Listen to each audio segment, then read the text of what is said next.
Hello, everyone, and welcome to Session 5 of Under a Crooked Moon, here on Go Buff Yourself and Thousand Faces. My name is Ethan. As always, I am your Dungeon Master for this little folk horror romp, and I am joined by six incredibly talented storytellers, players, performers, and people that I am fortunate enough to call friend. Let's go around and say hi to them really quick. Well, with that attention-grabbing hand gesture, let's start with Pellam, played by Mallo. Look! It's coming for me. Oh shit! I'm gonna die. I see a long... Caleb is playing Wake. Howdy, cats and kittens. You know, fairy tales that were written a long time ago shouldn't be influencing political movements. I'm just saying. Damn. Ember, played by Wild. Hi! How are you today? I think you look lovely. Thanks for coming to see our faces, and we're going to fight a train today. Wish us luck. Bye. Lauren is playing Breenoh. Damn, baby. You shit with that ass? Every now and then. Get your daily fiber. Jack is played by Jolly. So how it goes, folks. If everything goes like I want to tonight, somebody's gonna suplex a motherfucking train here tonight. Yeah. I told you, wait for it. I told you, wait for it. I promised. Strength is too low. I will help somebody suplex the train if I have to. A promise. Give the bear some alcohol. Promise. And last but certainly not least, playing Wokka, we have Pete. Hey, listen. Call your mom. Tell her you love her. Apologize for being a shitty kid. Just call her. If you don't have a mom, yell at this guy. Call someone random and apologize for being a shitty kid. Call a random number. And just say, I apologize for being a shitty kid. That might hit people. Let the universe know. Let it cleanse. That actually, yeah, that might heal some people. Yeah. We do have a few announcements before we jump into the session, but they'll be super quick. First of all, this is an 18+ stream, as all of our TTRPG streams are here for language, and in this one in particular, it is a folk horror setting, so there are those elements there, be aware. Second, this session is pre-recorded, so just know that if you are watching it while it's streaming. Speaking of pre-recorded, you can catch up on past episodes of this, City of the Crimson Tower, Lords of Sin, Wild Beyond, Mothership, all the different things that we have been doing and have done on Go Buff Yourself. You can find that on YouTube or anywhere you get podcasts, depending on the style you want. Caleb, I feel like you're going to keep doing that until I acknowledge it, or like, I don't know if it's me. Incredible. I think those are all of my announcements. So, let's go ahead and run that incredible intro video so that we can get into Session 5 of Under a Crooked Moon.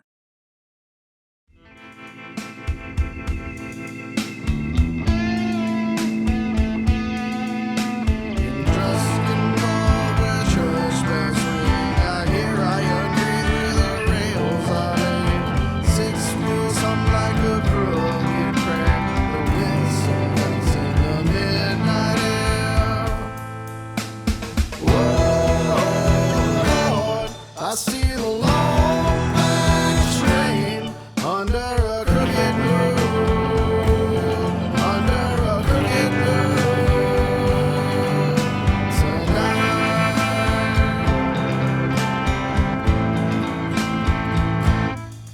When the wheels slow, then mournful hum, and the dust conceals to the rising sun. Lay me down by the old rail line where the dead keep time.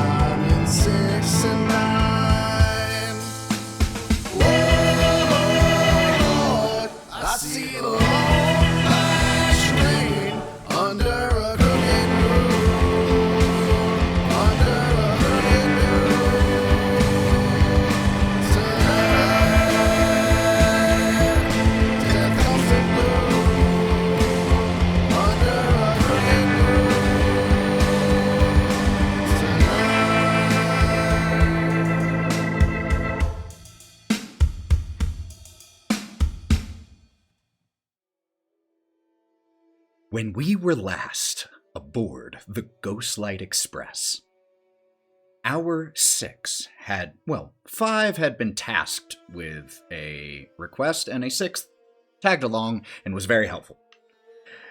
Our 6 had taken on the task that had been assigned to them or requested of them by the caretaker of the Ghostlight Express, by the name of the Vagrant.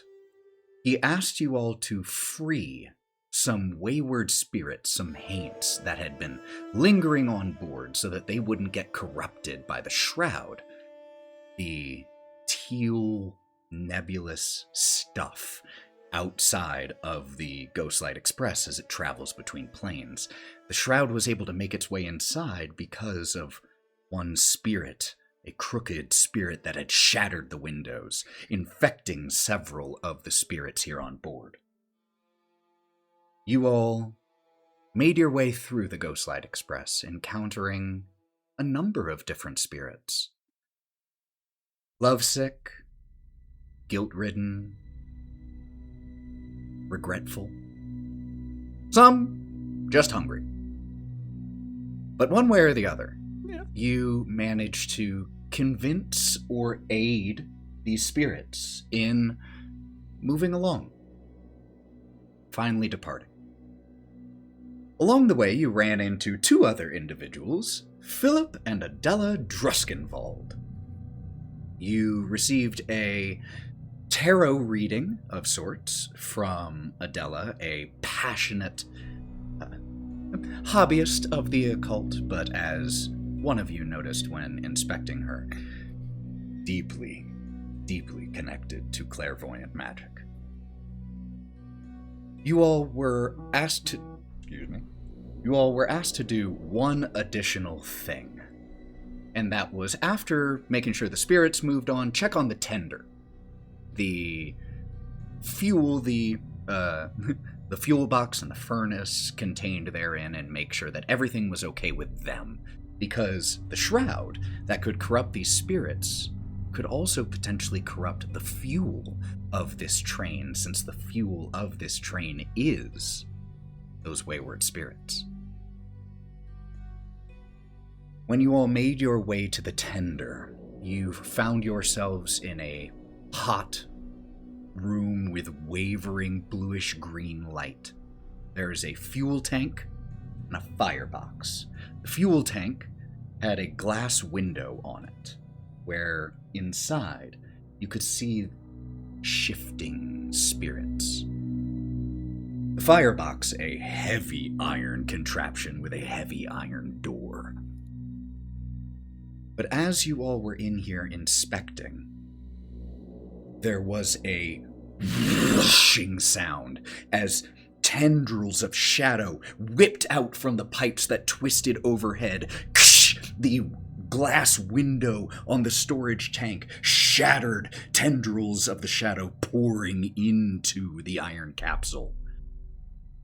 And the souls within that act as coals for this furnace darkened to a ghastly near black, shooting through the pipes into the furnace as the fire within the furnace raged, the heavy iron door flying off of the furnace. Groaning, straining sounds as the greenish flame from inside, now streaked with almost lightning strikes of black, writhing veins, poured from the ruined door. And you were hit by not just a wall of heat, but a wall of rage, as this fire began to take on a slightly humanoid form. The straining, groaning sound of the locomotive here, and as all of this is happening, as the fire is taking form and starting to charge towards you, more of that shadow that had poured from above condenses and takes shape and stretches long into the silhouette of a spirit with a crooked neck and a large grin, the same one that you saw on the passenger car that first shattered the windows, allowing the shroud to pour into the express. And even though you had fought it and seemed to have dealt with it, it has once again manifested here. And with both of these things here, could I please get everyone to roll initiative?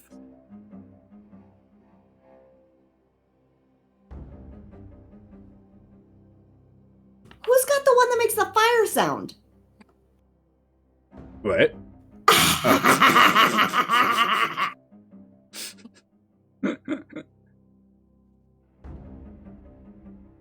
That was awesome. I didn't even pay attention to what I rolled because that was so cool.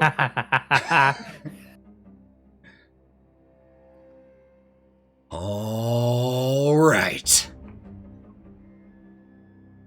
What did we get? Anyone beat a 20?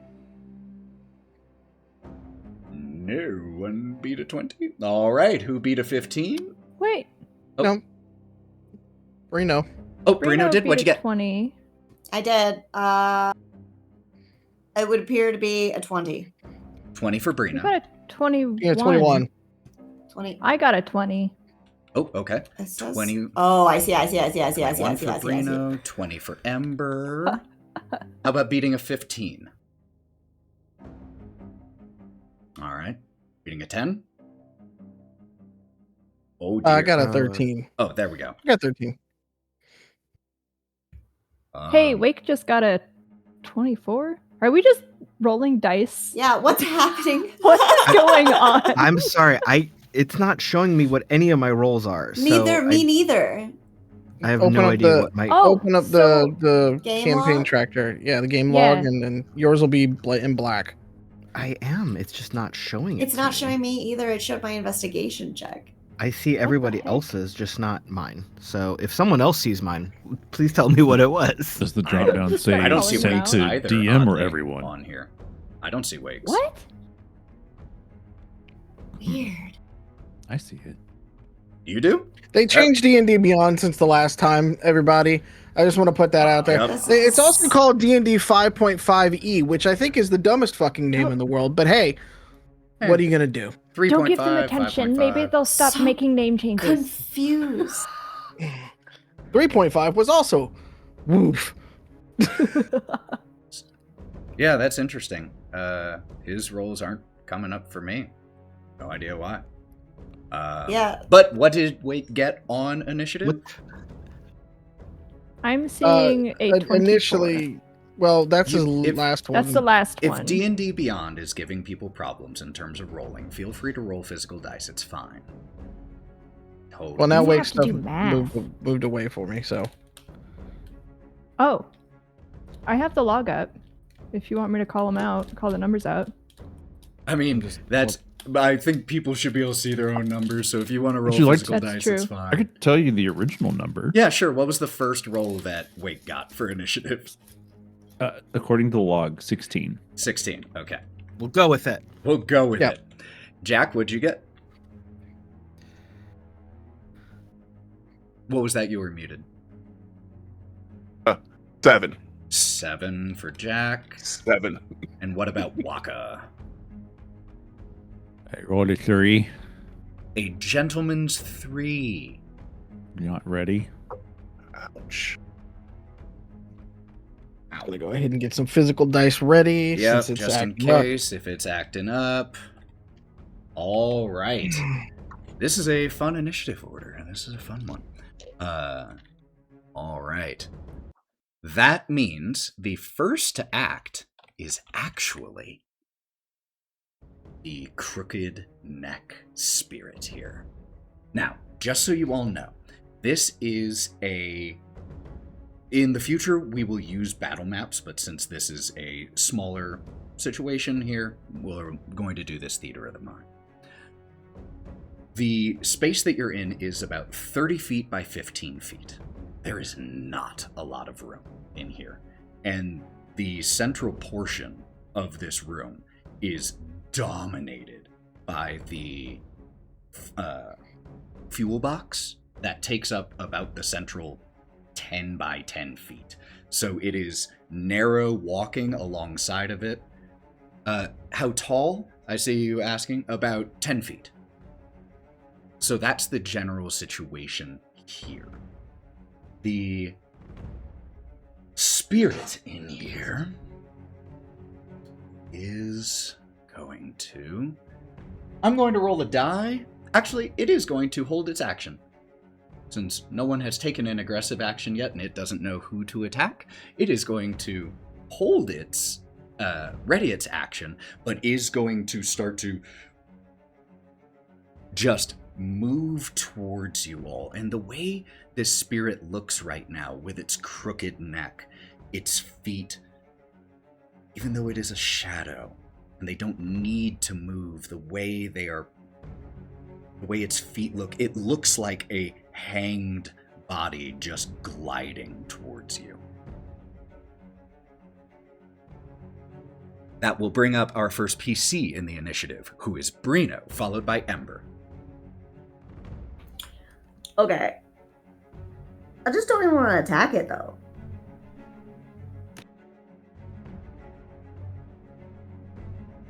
You don't have to. I'm making you. It gonna be attacking you, but, you know. I kind of figured that would happen anyway. Yeah, I kind of figured. Okay, so, you know, Breenoh is going to be like, okay, everyone slow down. And he's going to grasping branch. This creature is within 30 feet, correct? Everything is within 30 feet I kind of figured everything it. in this room. I kind of figured everything was everything on top of everything, yeah. Okay, so I'm going to do just grasping branches to Now, try to... Which of the two are you trying to use this on? The living flame or the spirit? And I'm trying to give you some... I'm going to try to do the spirit because... Well, actually... I don't think I could do anything to either of them because they don't have a corporeal form. There it is. That's what I was trying to give you through the descriptions. Yeah, okay, So they are, with you having figured that out, I'll let you know. Both are But that's my thing! grappled. It's hard to grapple a spirit, it's hard to grapple fire. Okay, so Breenoh is just going to kind of just look at both things back and forth, and he's going to slowly raise his axe. And his face looks a little puzzled, and he goes, attack? And he swings his axe at the spirit. Okay, let's do it. Let's see if it fucking tells me. Ooh, yeah, 9 to hit. 9 to hit will not hit, unfortunately. As you go swinging at this thing and it just passes right through. How do you hit a spirit? Exactly. But the spirit has a good idea on how to hit you. And it was holding its action for the first person who attacked it. I kind of figured that. He's gonna just drag his axe slowly towards him, very, very sad. His bark shoulders slumping forward. I spoke too soon. It also has no idea how to attack you. It got a 3 on the die. Oh, that's very exciting. And so I think what we actually see is Breenoh, this gnarl-born, this tree person, begin to tangle with this spirit. Natural and the undead here, swiping at each other, reaching towards you as you two just are going back and forth, neither of you able to make actual contact here as you start engaging in a little melee here with this crooked spirit. That will then, unless you have a bonus action, bring up Ember with Wake on deck. All right. Ember's up. Wake, you are up next. In seeing the interaction between Breenoh and the spirits, Ember's gonna be like, oh, are we dancing? Or are we fighting? I guess we're fighting. And whip out her spear. The line is Extended a out. small one sometimes. Well, that's what it reminded me of, getting Mhm. through hallway. Oh, just let me get past you. Oh. Excuse me. Just excuse me. And I'm going to la la la.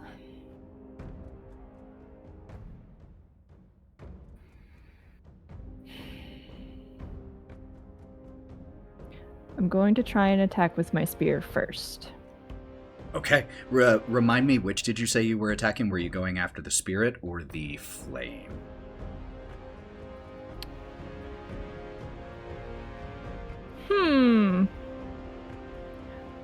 I'm going after the spirit because it's on Breenoh, and Breenoh has low HP. But that is a good question and leads me to wonder what the flame has to do with this. I mean, what it has to do with it is it looks real angry, and it's probably gonna hurt you if you don't hurt it. But in terms of like the greater story question, that's a good question. All right. So All right, after the spirit, we go. I roll to hit. And I got a 17. 17 will absolutely hit. Fantastic. All right, so then I'm going to roll my damage, and we are blessed. Is that on damage as well? No, it's to hit, Attacks. actually. It's to hit and saving throws. Oh. Okay. Good to know. And you are all still blessed from the little ceremony, the tarot reading from Adela. So you all have a D4 to your 2 hits and your saving throws. Okay.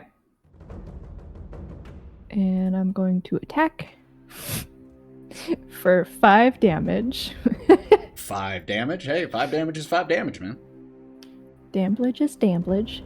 And then for my bonus action, especially since I'm still learning combat as a monk. Yeah.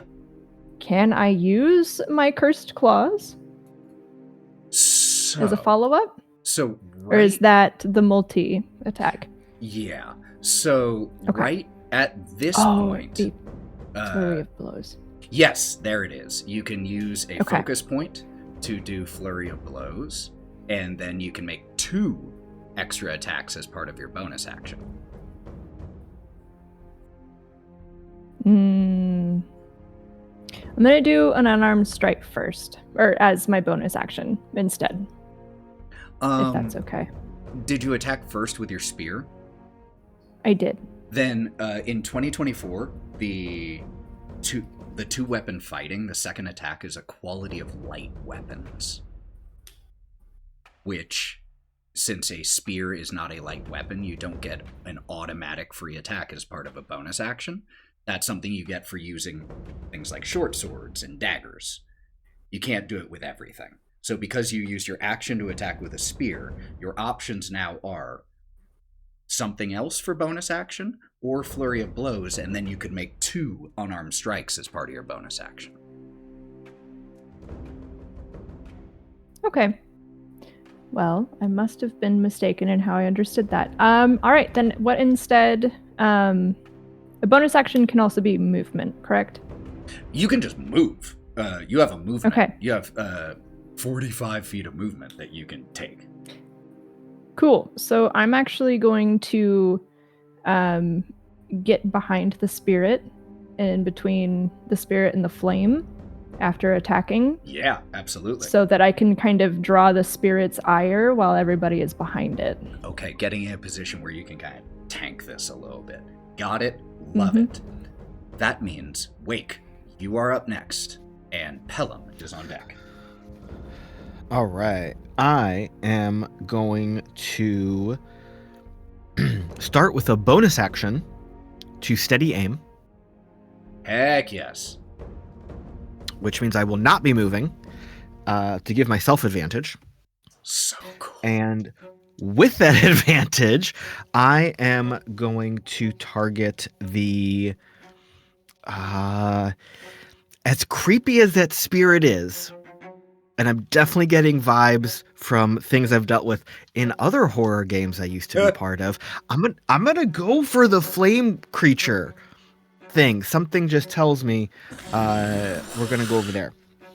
So I have my my big coin that I'm kind of flipping between my fingers real quick. As I stop, I take a second to like plant my feet and find a groove with the movement of the train, and there's that split second where everything like stops, and I just flip that coin out so it goes exactly where I want it to go. Let's go. I'm gonna roll physical if you don't mind, because I still can't totally see what I'm doing on D&D Beyond. Totally fair. So rolling with advantage. God, that was not. That is, hold on, sorry, 16. I've got a bless. You already hit. 19 plus more, yes. Hit. Cool. Sneak attack. So that is sneak attack. Hold on. My okay.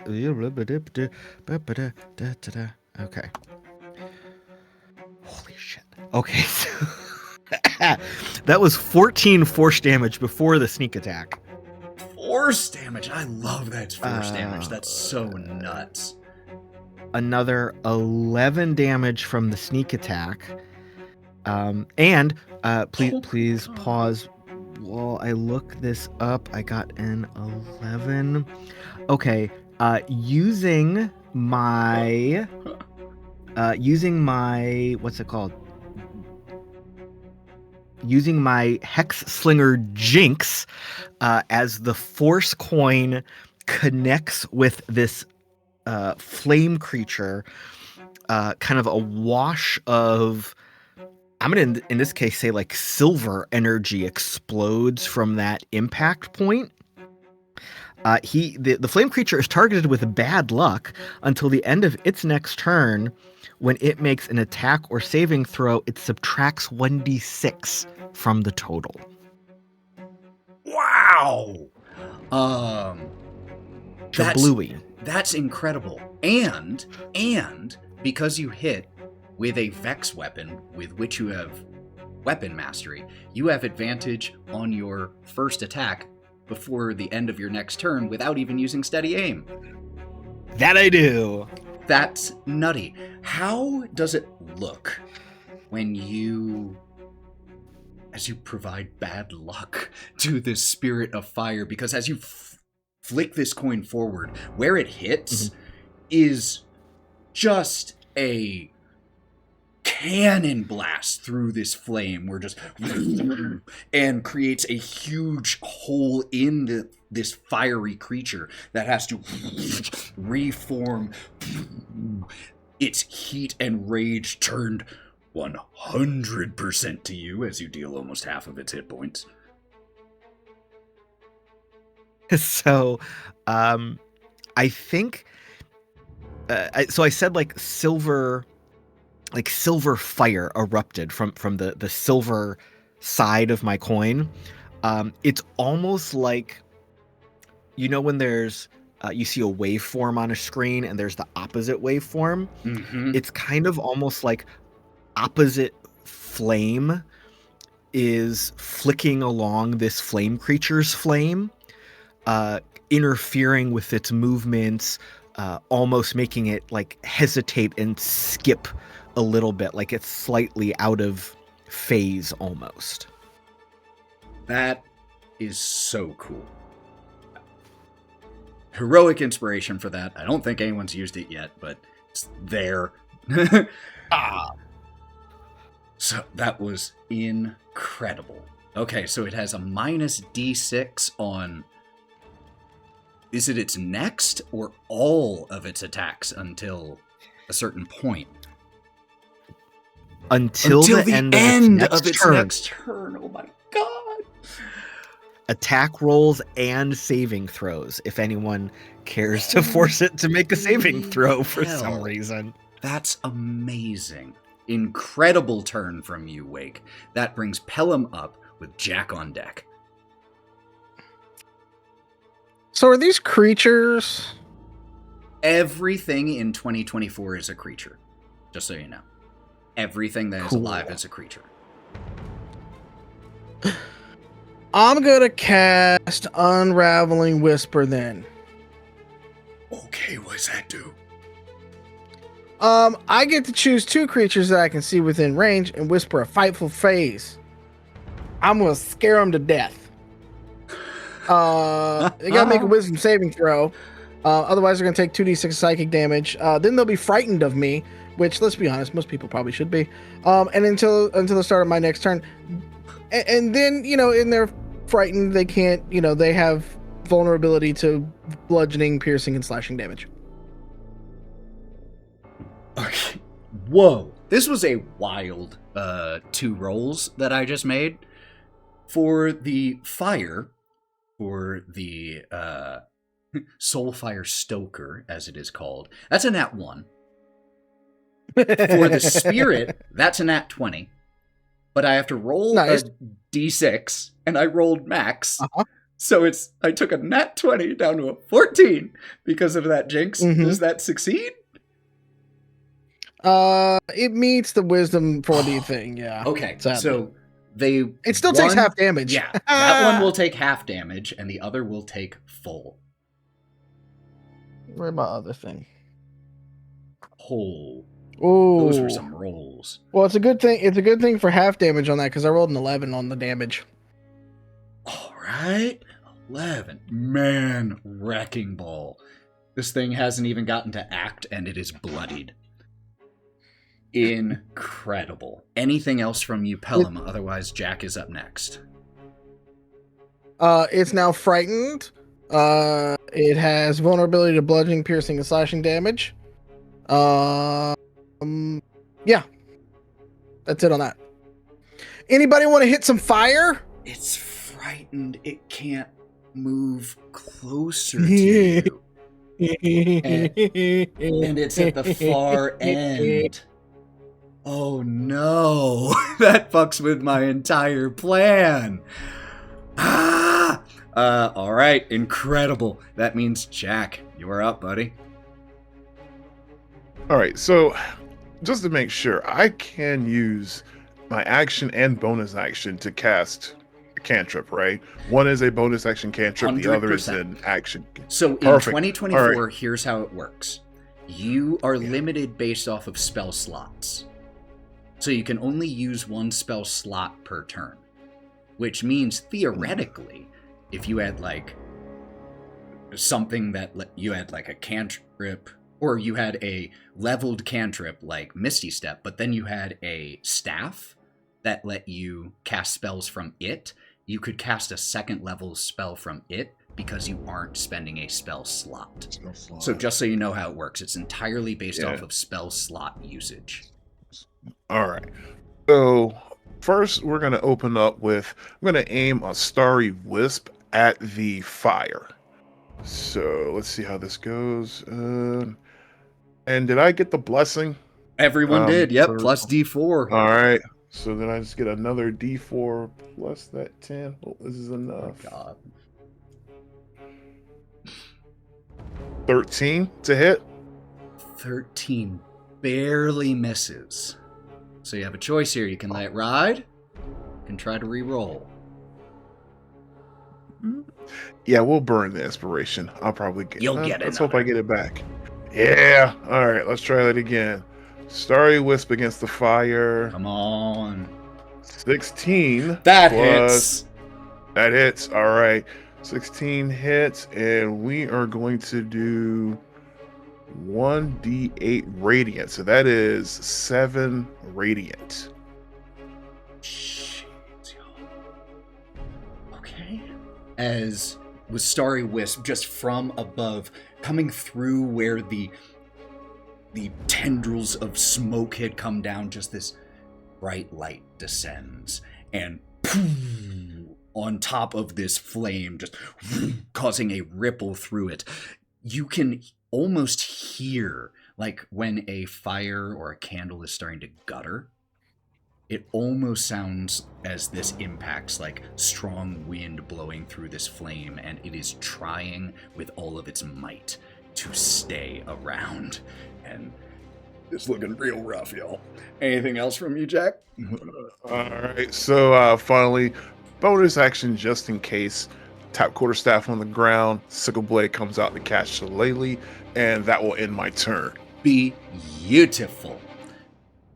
All right, well, my options now really are limited. Because I had a whole plan of this, what it was going to do, and it was going to hurt real bad, and now I can't do it because it's scared. Okay, so the only person it can try to attack is Ember, because Ember moved closer to it. This is the fire. This is the soul fire stoker. So this is the only person it can try to attack. But here's the good news. It's frightened. It means it has disadvantage on these attacks. That'll probably be a miss. Second one is probably a hit. 11, I think, will miss you, Ember.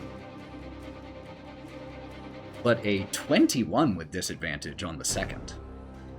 Is that the minus 1d6? Son of a... Balto, I love you. 18? Just barely made it. I'll take just barely at this point, y'all. I'll take just Bear barely. barbecue. I'm just happy for it to get to do anything. All right. So that is 8 points of fire damage to you, Ember, and you have disadvantage on your next attack roll, as this green flame scarred with black reaches out towards you, burns you, and you just catch a light a little bit. Oh, Pellam. No, keep going. This is in reaction after you get done with that. Cool. And just, it doesn't catch you a light to the point that you have to, like, put out the flames, but it's enough that it's distracting to you, so you will have disadvantage on your next attack. I wasn't looking to become bear barbecue, but thanks. At the end of its turn, because you are within 5... Oh, yeah, the reaction. Yeah, before I can get to the end of its turn. Yep. I'm going to look at it, and I'm going to stand... I'm just going to kind of go out to the side of the bear like this, and be like, bitch, you messing with Smokey. And I'm going to cast Killing Joke and deal psychic damage to it as well. I love these because it deals builds vicious mockery so much. I'm gonna pet Pellam on the head. Just be like, thank you. Sorry, I'm stinky. So vicious mockery, so it has a save. So wisdom 14. It has a minus d6 on this. I'll roll that. And disadvantage. Oh god, and disadvantage. Stacking the buffs. That ain't gonna cut it. Not with disadvantage and minus 4. Nope. 7. Nope. It takes 3 points of damage. And still has disadvantage from that again. Stack. Incredible. At the end of its turn, Ember, like I said, this thing is radiating not just heat, but more. You can see that this energy in here, the shroud, this spirit has corrupted this fire.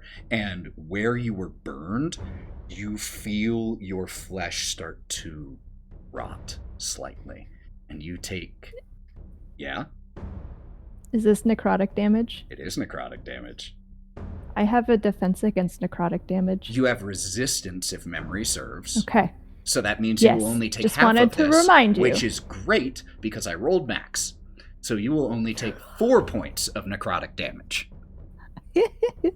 Breenoh, we're gonna be in the single-digit HP club here soon. That brings up Wokka, and then we are back to the top of the initiative order. Okay. So, Wokka, Wokka's the brave one. He's brave, but he's pretty scared right now. In reaction, Wokka's gonna back up and just scream in terror, just like ah. Except for he's going to cast Bane Dread Speech. Love it. Okay. So, Bane, I don't think there are any saving throws. I think it just happens. So Charisma save. Up to 3 creatures of your choice I assume that you both see. of them. What's that? I said I assume you'll be targeting both of them. Yes. Must each make a charisma saving throw, and it says charisma 14. Well, here's the fun thing. The spirit 100% fails. Got a 3. With disadvantage, again because of frightened, the Soulfire Stoker got a 14, but then I have to roll I don't have to roll the d6 because it's past the end of its turn, and that only lasted until the end of its next turn. So with a 14 on the nose, it meets it and beats it. Ooh, okay. Well, for the theatric part, just imagine a 6-foot-tall catfish just yelling whatever it sounds like. Its maw just fix it in post. I don't know. Whatever sound you want to make. I don't have a voice. Perfect. Whatever scares that thing. Just this eldritch gibbering. Yeah. So the one that failed, whenever a target that fails to save makes an attack roll or a saving throw before the spell ends, the target must subtract 1d4 from the attack roll. It succeeded though, so it resisted Bane because it got a 14. But the one that failed, yeah, absolutely has a minus d4, nice. 100%. Okay. As that one shudders slightly, the spirit, while the fire does the exact opposite and ignites more with desperation here. Nice. So, question. Hit me. It says the duration is concentration up to 1 minute. Does that mean Wokka is yelling for a minute straight to freeze the thing? I'm fine with it. It doesn't mean that. You can make it mean that. That's a you choice. Yeah, of course he would. He would see that it's scared of him yelling, be like, "That's right." Wokka is in a glass case of emotion. Yeah. So there's just a 6-foot-tall catfish in this little train compartment, just yelling this eldritch dread speech. Just the whole time. Take heroic inspiration for that, and I believe the only person who has a free heroic inspiration slot right now would be Jack. So if you would like to pass that over to him, it's technically your choice. You can always say no.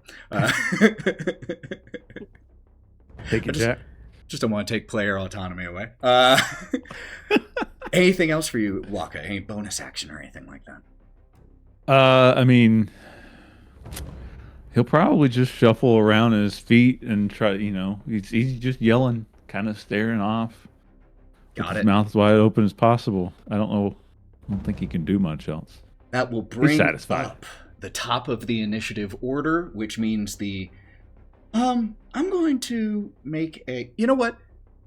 Ember, you said you were trying to coax this spirit into focusing more on you instead of Breenoh. Could you make me a performance or a persuasion or some type of check to see how well you encourage it to focus on you? Those are like two of my worst.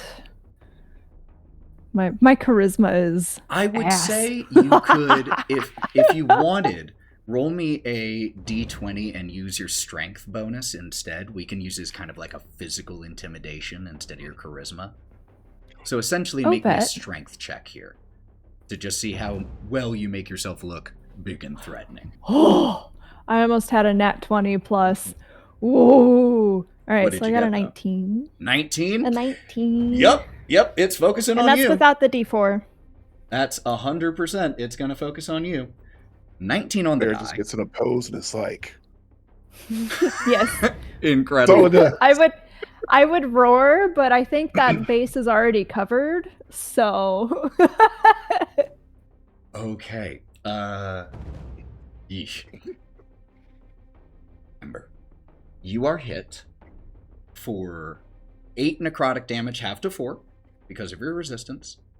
However, your strength score is reduced by 3 as this spirit reaches and touches you, and yes, you are resistant to the damage that necrotic energy causes you. You are able to withstand it, but what you're not able to withstand is the fact that your muscles wither under this thing's touch.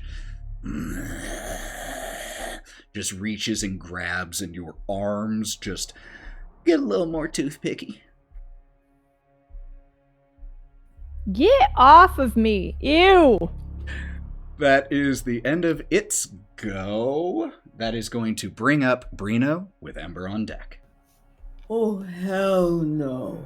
And is gonna swing his great axe at the necromantic fucking whatever the hell The this spirit? thing is. Yeah. Okay, let's do it. Whatever it really is.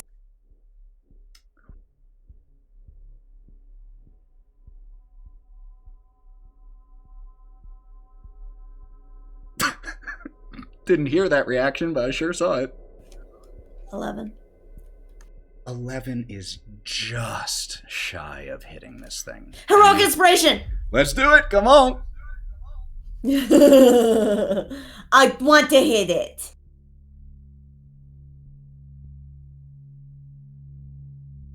You got this, come on. Sorry, the D&D Beyond is... Whoa, what is going on? 12.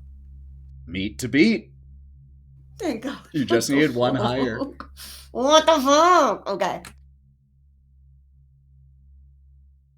And that is going to be the...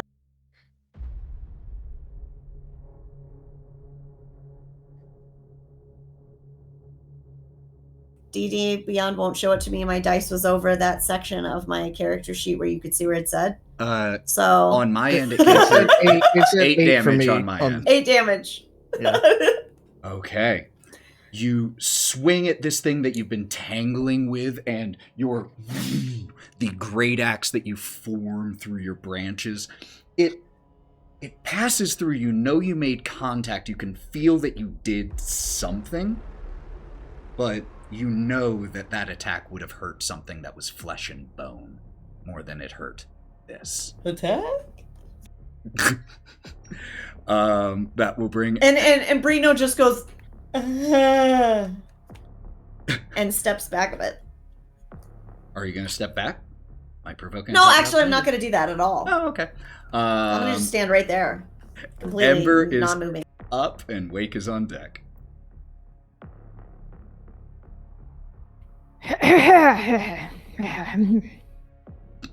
Well, all right. As singed and injured as I am, I'm going to use my cursed claws. Yeah. The dexterity type instead of the Mhm. strength type. Good thinking. Hit the spirit. The spirit? Okay. Yes. Hold on. Okay, I got a 17 That will absolutely without my hit. blessing. Already hits. Fantastic. Awesome. Alright, so that's going to be damage of 10. And damage. Okay. Are you going to use your Curse Claws feature here, or are you just using it to attack? I'm going to use my Curse Claws feature as well. Wait. How let's would I do- go about that? So your Curse Claws, when you hit, you can simply choose to curse it. You have 2 uses per long rest, and if you choose, it has disadvantage on all D20 rolls until the end of its next turn. Oh, absolutely. Yes, I'm cursing the shit out of that thing, and I'm gonna yell, "Get cursed, motherfucker!" And then after hitting the spirit, I'm going to get out from in between the fire and the spirit and stand by Breenoh. And say, Okay. attack! So, if you move away, because you were the only one that the Soulfire Stoker was threatening, if you move away from it to get to Breenoh, it will provoke an attack of opportunity. Are you okay with that? What's it gonna do? Kill me after I've already died? Maybe. But it still is within line of sight of Pellam. And it got a nat 1 on disadvantage. So that'll be a miss. As you I love the buff club. slice through this spirit, and where you slice with your claws, it almost physically rakes through it, like claws tearing down wallpaper. And you can see that you have dug into this thing, not just here, but wherever else it may be. Incredible. Wake is up. Pellam is on deck. All right, so the spirit was just attacking Ember, but the spirit fire was attacking creature that I The spirit was attacking Breenoh. And the fire, the Stoker, just attempted to attack Ember, but missed. And that was who I attacked last turn. I do not like this fire creature hurting my bear friend. So I am going to once again attack the fire creature. I have advantage because of my Vex property. Yes, you do. So, rolling with so advantage and bless. That is a 21 to hit. Yeah, I'll hit. And since you had advantage, So, you know what that means. So, as the creature was swiping at Ember, I see that that perfect tactical moment where it left itself open, and I'm able to almost like skipping a stone, whip this coin right into an open spot. It is going to take 10 force damage. And then for my sneak attack, Yep. It's only a 2. However, because of my jinxes, that's a snake eyes. On the target's next turn, it can only do one of the following: move, or take an action, or take a bonus action. If it targets me or an ally with an attack, it takes 2d6 psychic. That's incredible. It would be more incredible, potentially, in this moment if it took effect. But as you launch this coin through this flame, like I said, it was already slightly guttering. Your first attack was like a cannon shot through it. This is like a tornado hit a small campfire, and you launch this through, and the fire just goes out. But as it does, the train car you are in begins to shake violently. There is an ear-splitting blare from the Ghostlight Express's whistle. There are vicious jolts that toss you all side to side, each one of you taking 2 bludgeoning damage as you are slammed into the wall, and there is a sudden feeling of weightlessness as all of you are launched into the air, and you feel that the Ghostlight Express is derailing. The train begins to come to an abrupt and violent stop. There is the sound of splintering wood, ripping metal, groaning steel that fills the cab. The far wall across from you all tears free, and all of you are ejected from this car out into the dark of the night. And could I get everyone to please roll me dexterity saving throws? We also get our bless on that still Yes. for anyone that needs it. You're looking for a 13 or higher here, y'all. So hands up if you succeed.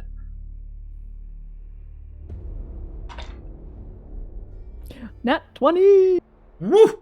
Succeed with a 17. Okay, I saw 4 successes: Wake, Pellam, Jack, and Ember. Wokka and Breenoh take full damage of 6 bludgeoning damage. The other 4 of you take 3 as you all go flying, landing into nearby foliage, the sound of snapping branches scratching up you as you fall. You catch flashes of your companions crashing nearby. And then everything goes quiet for a second. Let's go ahead and take our break. And we will pick up with you all here outside of the Ghostlight Express. Ouch. Be back, y'all. Ouch. Grounded.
we are back. You all find yourselves scattered.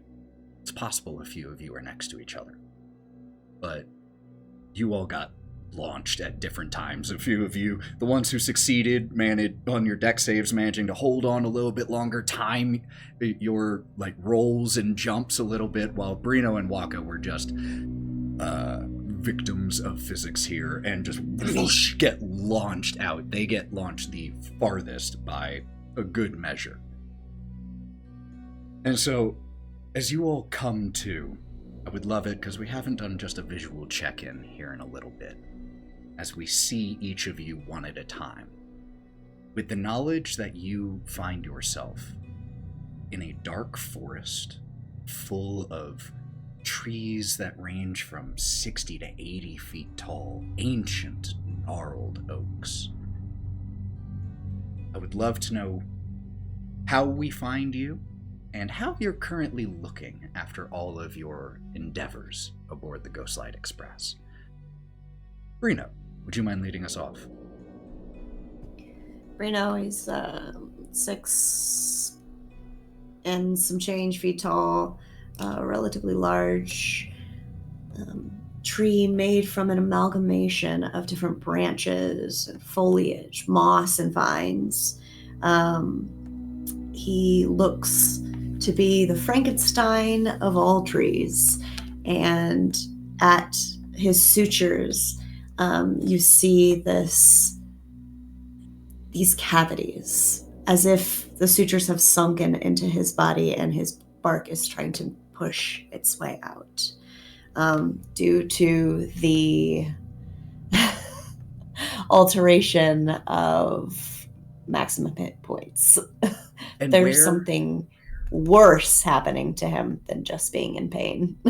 And how does the current situation find Breenoh? Are you up in one of these trees? Where do we find you? And how are you currently looking? Location, not in how you look. terms Okay. of, like, are you beaten up or anything like that? Just currently. My last brain cell is doing its absolute best to understand. Okay. Okay, so dial that back. Breenoh it's fine. is Nothing wrong with what you said. Okay. Breenoh is he's just sitting, his legs out, splayed out in front of him, his arms caved to his sides, slumped, just looking out. I think I will sit here for just a minute longer. The lack of movement is calming. And he just stares at the train going into the distance. Or I guess the rail into the distance, the train missing from it. Mm-hmm. And we see that not too far away here is Wokka. Where do we find you? How are you looking?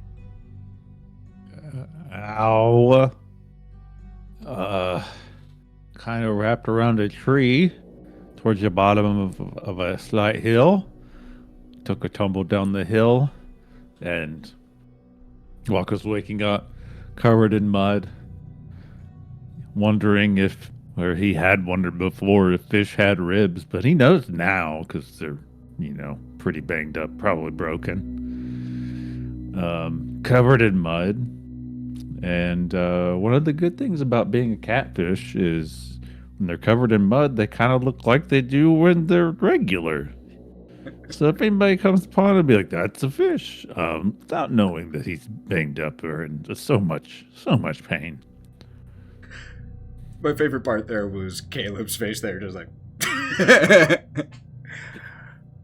And little distance away is where the other 4 of you kind of landed. Again, not right next to each other, but more generally in the same area. Jack, where are you? How are you looking? Okay, so a little bit past the other 3 that I might have landed near, because, I don't weigh as much, so I actually flew a little bit further than everybody else. And when I come to, I'm conscious, I'm aware, and there is some small woodland creature just staring at me. And I'm saying shoo, and I'm trying to, do the hand motions to get rid of it, but my hands are not responding. So I I'm just think- like kind of shoo, shoo, shoo. Yeah. And it's at that moment that you notice that you are seeing this little squirrel here that just came to investigate from a very low perspective. Like, Yes. lower than you should be able to get if your head were still perfectly attached. Yeah. And a couple of seconds of me trying to shoo the squirrel away, then like the squirrel like takes focus from me and looks further up, and it sees like a giant 7-foot tall headless scarecrow, and just reaches down, picks the head up, puts it back in place.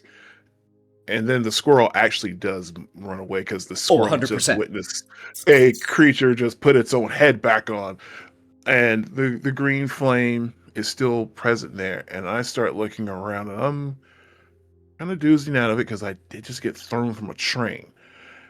But I'm just like, is everybody okay? How is everyone? I am a little bit out of it, but my head's on right. How is everyone else? As you're looking around, Jack, which of your 3 other companions, Wake, Ember, or Caleb, do you spot? Or I said Caleb. Wake, Ember, or Pellam. So Caleb's there too. Man, this Ghostlight Express really does bring people from all different planes. Damn. We broke the fourth wall. Forget the Yeah. fourth wall. Bastion. He has his phone. He's got a phone with him too. All right, but Ember, Wake, or Pellam. I've always had a very thin grasp on reality, but I don't think I crossed over. It's really starting to blend here. Okay, so remembering from how kind of things went down with the fight, I would actually probably try to look for Ember first because I know Ember took on some pretty rough injuries. Okay. And I'm like, okay, we just got thrown from the train, so I'm gonna look for Ember first. Ember, where and how do we find you? I'm gonna be landed on like the back of my shoulder blades, head on the ground, and my butt up against a tree, just kind of like dangling my feet, like, oh, and my arms are out like this, like, oh, my fur's all ratty-tatty, dirty, my cloak's all twisted around, there's brush in it, and I'm just like, oh, is this what death is? And Pellam, where and how do we find you? Pretty far away from the train because he's like, 3 feet tops and basically Pinocchio. Face down, ass up in the dirt. And just, straight up, just looking at it. And then he just suddenly like pops back up and kind of like shakes off all the dirt and stuff like that. And when you see it, he's now wearing like a lumberjack outfit. Since we're in the forest. And he's just kind of looking around like, well, that was something. Let that be a lesson, kids. Always snuff out your forest fires. Now, speaking of creepy ass forest,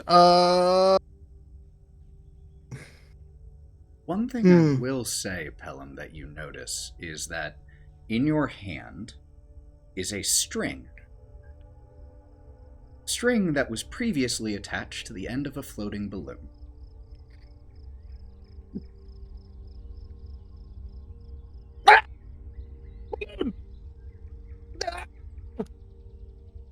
is the balloon partially still like deflated on it and stuff like that Yeah, too? just the tattered ends of it. That's the 3rd time this week. And he's gonna like undo it from his wrist and all and just kind of put it up and put it in the bag. and just kind of close the bag back up. And it's like, all right, we'll figure that out later. Jesus. That's why we can't have shit in Detroit. He starts walking off to go like meet up with Jack and them.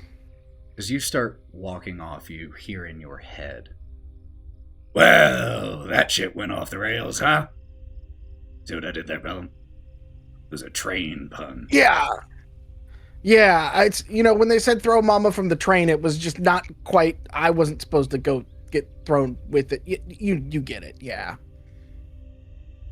And Wake, where and how do we find you? All right, so as I flew through the air, I think I was able to grab a couple branches and right myself and not land gracefully, but slow myself down so I could tuck into a tumble as I hit the ground.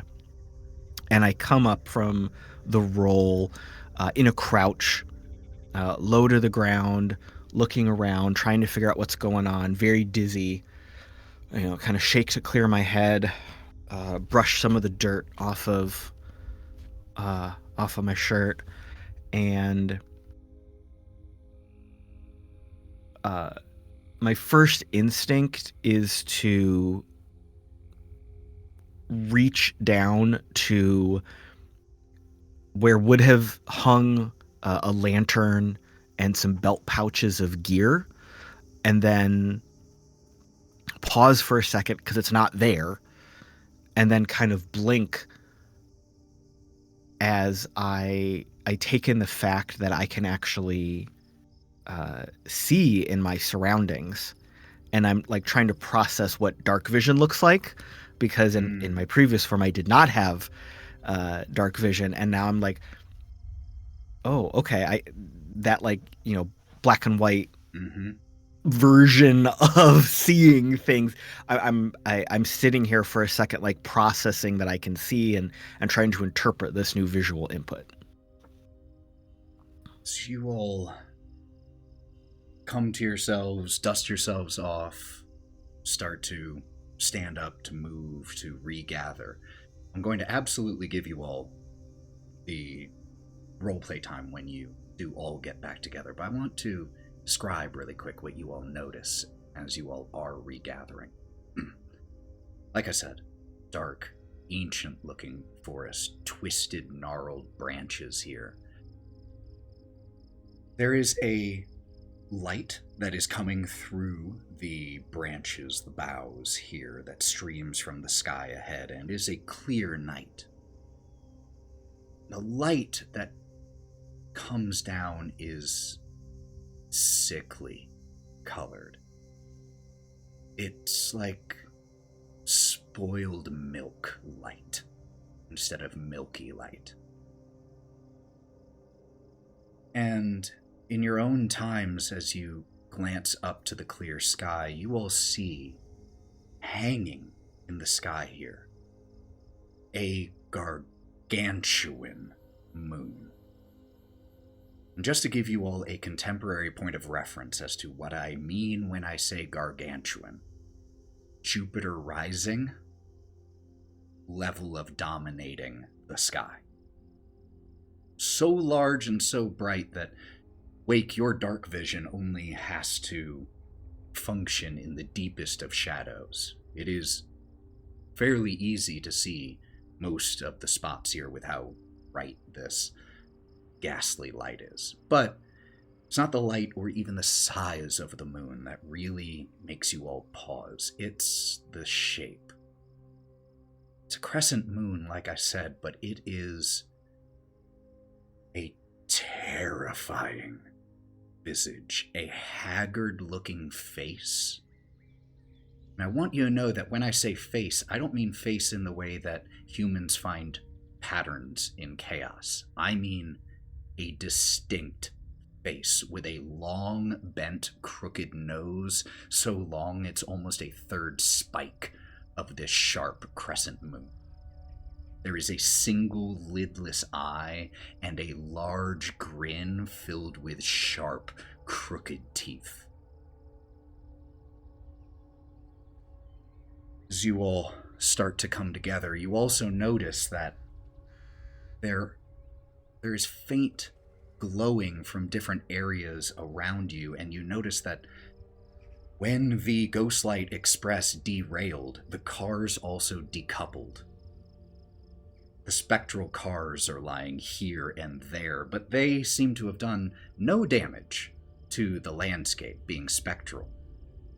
The locomotive portion, however, has cut through the ground and the forest where it derailed, cutting a deep groove through the soft earth, following the turbulent path that it took until it came to a stop.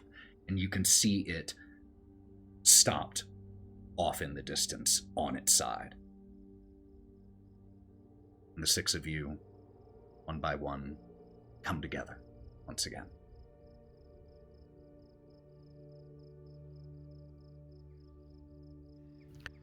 Do we see the Druskenvalds anywhere? Could you make me a perception check? This is a twofold perception check. This is both for now and while you were flying out of the locomotive.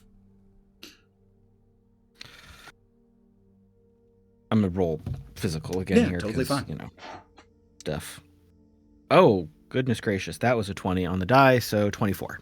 Nat friggin' 20. 1, you do not see sign of them now. However, with that nat 20, as you were able to time this leap a little bit more, have a little bit more awareness, as you start passing into the foliage, you caught sight of both Adela and Philip getting launched from one of the cars further back. Not sure where that was, because that was while you were flying through the air, but you saw them flying out of the train as well.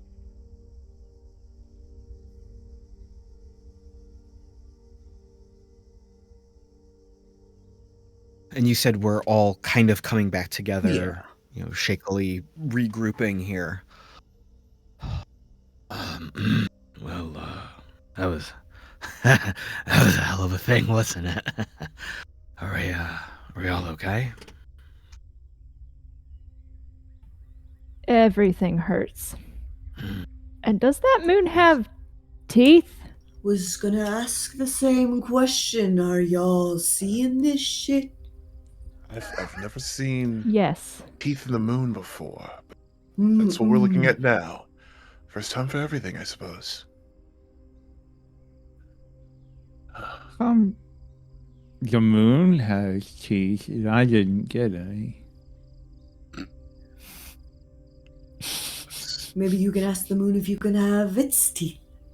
Yeah. I don't think it Ugly needs ass. them. Yeah, those teeth are rather big. You might be able to take one and carve a whole set.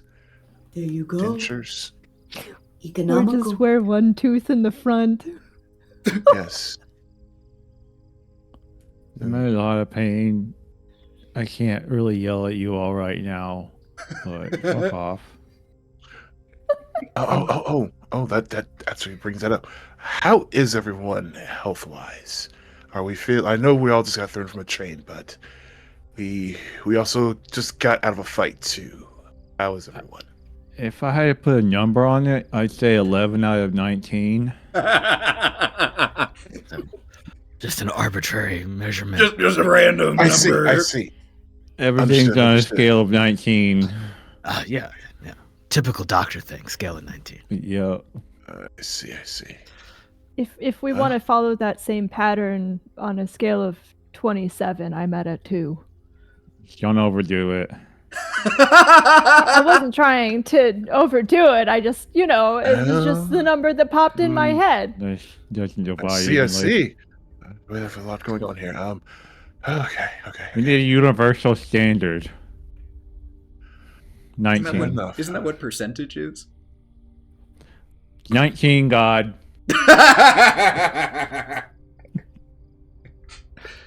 It's going to be a pain in the ass to convert Breenoh, when you get to didn't you higher also hit get points. hurt? We're my calculator doing the math. If I had to give it a number, 3.2578 Out of 19. Did we just confirm calculators on top of phones in this? In some realm. Calculators are eldritch magic. I'll fifth level Oh spell. no! You're just counting your life force. That's all that is. That's all. That's it all. is. Should I be calculator. doing that? You Sorry. may want to. But how oh yeah, go ahead. I was just gonna say, like, I have a way to restore a little bit of health because I get the feeling that we do not want to be vulnerable in this forest. Agreed. Though maybe the trees are friendly. That is possible too. I have to check that. Okay. So, stepping away from the board for a moment. Yeah, that's me pretty much offering. Does anybody need any healing right now? Ember. All right. So, yeah, first one. Yeah, for you, Ember. Yeah. We're gonna get you right here for a moment. First of all, I am going to give Ember. I'm giving Ember Cure Wounds at level 2 to heal for 16. Dang. 16 is good. Thank you Juicy. so much. Yes. Then, all right. And that was 4d8, Breenoh. right? That you rolled? Yes. Okay. I just want to make sure. 4d8. Plus 4. Yeah. Plus 4. Make sure I did it. Did I have Oh, if you did on D&D Beyond, it should be automatic. I just want to make sure. Okay, yeah. It did. Yeah. Okay, yeah. cool, Okay, cool. 4d8. There you go. And then I believe Breenoh? Breenoh. I always forget how to pronounce it. Breenoh. Yes. Oh yeah, you definitely like you could use some help. Oh. So I think it looks rather dashing. I can store stuff in myself. So, Breenoh. Anyway, Tree maybe comes you're with right. pockets. oh, Yeah. that is so weird. Okay, I then just cast Cure Wounds at Gestures to level your 1 head. to heal Breenoh for 17. I don't know how. Don't you love it? 2d4 got 17, but Bless her. 2d8 got higher than a 4d8. Don't you love it? Oh, That's crazy. That's why I was like, you rolled And- 4d8? Yeah, it was pretty rough. And also for the two of you, you're gonna see me pull out my weaving basket a little bit here, and I'm just gonna whip up 2 little tokens real quick, and I'm gonna hand one of them to each of you. And these are just tokens to hold on to. And what you can do with these tokens is, whenever I try to cast a spell that's a touch spell, I can actually still cast it on you as long as we're on the same plane of existence. It's So cool. That's So in case you- amazing. So in case we need to heal you really quickly and I'm not close, I can still heal you real quick. It's so cool. Does it need to be against our skin, or can it be in our pocket? You just need to carry it. Let's It can be in your see. bag. Just You need to carry you it? literally just Okay. just carry it. And they Just figured I'd will check. they will vanish at the end of my next long rest. So they will stay up until the end of my next So long cool. rest. So A present. All right. Fantastic. And then, all right. So I kind of look towards the others, and now I can still do a little bit more healing if anybody actually needs something. I don't want you to be walking around like thinking you're in danger, even though we Okay. probably are in danger. Let's see. You can't. Yeah, we could just sleep. All right, I could just sleep right here. Oh, Nice. let's see. I just used both. Please, of you guys just them. carry me. I can carry you. Oh, Easy. You can. Bless Yeah. you. Put me in your I tree didn't hole. sneeze. Oh, you want to be? Wait, can you inside say my that to- chest? Nope. With your Oh. branches, your strong branches. We'll hold you with Sorry. my branches. I have to advise against putting a fish in the tree hole. That might be against medical advice. Sorry. That could cause irritation, perhaps. Okay, I'm injured. I'm not Fish thinking tree? right. Both to the fish both and the tree. fish and both the fish and the tree hole. Oh, splinters. Right. Good point. Your You must discretion be is careful. advised. Sorry, Good your point. tree hole remains untainted by my presence. Oh, okay. And he's going to extend his arms out underneath you, and his branches, his vines are just going to curl you up against him to where he doesn't even have to hold you. You're just there. Oh, thanks, Bimo. What is everyone's passive perception? Who has the highest? 12? 12. Who has higher than 13. 15. 15? Who has higher than a 15? Breenoh, then. As you're having this discussion about fish and tree holes, you are tall, you have that advantage. You just glance back over towards where the locomotive has crashed. How could you not glance over there a few times? And you see the vagrant starting to limp out of the woods and head towards where the locomotive has embedded itself in the landscape, essentially. Oh.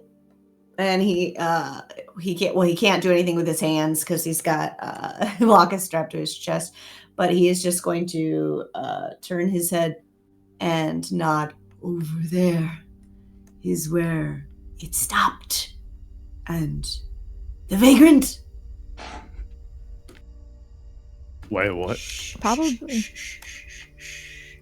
What did your tree eyes see? It's like the wind in the leaves. That's just the sound. He opens his mouth, and that's the sound that comes out. Oh, it's so relaxing. It's just gonna rock you. Hell, I'm just gonna walk over to the a little locomotive and just like smack it on the thing and be like, "It's baby will deforest in 5 days tops." Ching, ching, as you hit the locomotive as you all head that direction.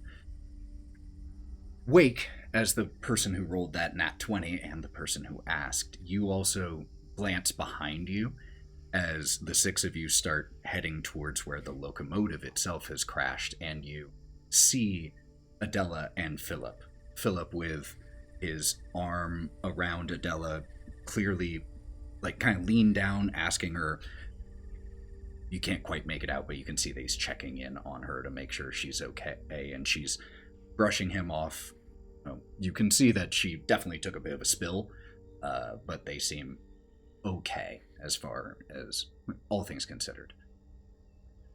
And as you all approach the locomotive, you notice that it doesn't make sense to you. And I think Breenoh and Jack, you are the two who, because of your plant-based elements, it definitely catches your attentions as you notice that the locomotive here, like I said, created a bit of a meteor strike, just a divot here in the earth where it has landed on its side. And somehow, thick, dark, twisted roots have snaked and snarled their way through the train's wheels, through its spokes, and have locked into place there. Doesn't make sense. Not what should happen when something crashes, but it's definitely what has happened. And I asked for passive perceptions earlier. Who has the highest passive insight? 16. 13. Oh, 14. I heard 16. 16. Jack. The vagrant is really doing his best to not look freaked out right now.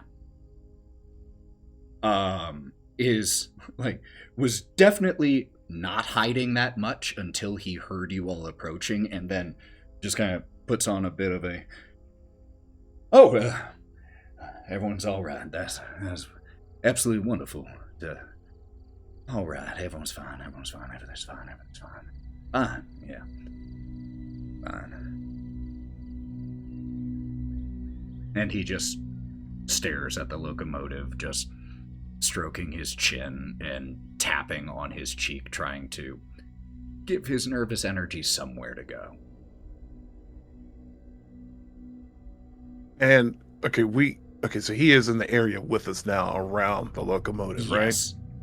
Okay, so I kind of just like, I try to make sure I'm facing him so he sees me coming, and then I forgot how tall the vagrant is. He's a pretty short guy. He's right? a bullywug. He's about 4 feet tall.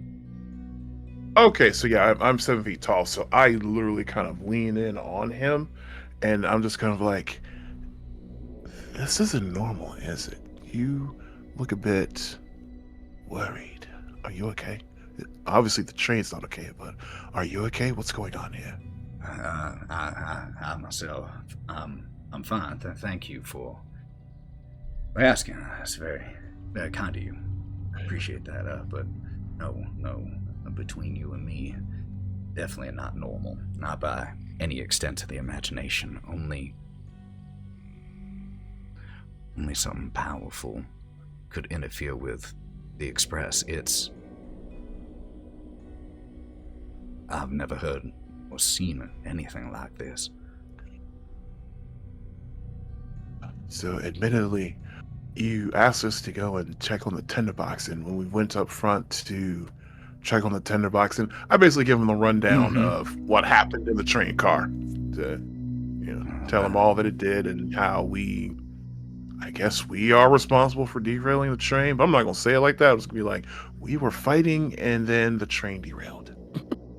That spirit you mentioned, was that the same one that y'all saw in the passenger car? The one that broke the windows? I believe it was. I believe it was the same spirit, yes. And truth be told, when the train... Yes, and also furthermore, speaking of that spirit, I don't know the whereabouts of that spirit when the train derailed. It could still be out here somewhere. All the more need to get the Express back on its way. Well, the locomotive is the key. I feel like, admittedly, this is all guesswork at this point, but I feel like if we were able to disentangle the wheels here and relight the furnace, we might be able to, the train itself might be able to get itself back right. And he reaches into a bag and he pulls out a small jar. I've already found 3 soul cans, but we're gonna need a few more than this if we're gonna get the furnace burning again. You all have already done so much, and I know I don't have any right to ask you to do anything more, but if we don't get the Ghostlight Express back on the rails, there are gonna be a lot of wayward spirits. Well, That's true. So let me even ask you this. How can we even get the Ghostlight back onto the rail? Like, how far did it's the locomotive like 60 meters that it just left an impact crater as it went crashing into the forest here. Well, you and I certainly, we can't, but if we get the furnace going, then the magic that powers it, which frankly is still beyond my complete understanding, should be enough to get it back on its way, at least once the furnace is going. And well, I have no idea how these roots got here, but that's the damnedest thing. So we're gonna have to deal with that too. And if you happen to find any more evidence of this interfering spirit, let me know, because I'm not a fan of mysteries. All right. Well, we'll see what we can do. I will go and speak with my companions. And I'll head back over to the rest of the group, and I'll lay it all out. Describe the soul canister, tell him what he said about he hopes that the magic will get it back on track properly, and also to keep an eye out for the spirit that we lost track of while fighting. Jack, Like, as I you come full back brief. and debrief, Philip and Adela have made their way near you. It's not like they're in your pod, but as you're explaining, like Philip steps away from Adele a little bit and leans in to listen. And as you mentioned, getting the steps necessary to get the locomotive back on the rails, he says, no problem at all. I'll get right on it.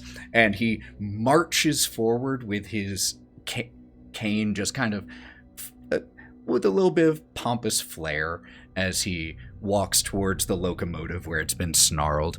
I will handle this. And he raises his cane and closes his eyes. And nothing happens. Well, that little tumble must have rattled me more than I expected. Momentarily, not a problem. And he literally rolls up his sleeves. I'm still ready to help however I may. You point me the direction, I will help.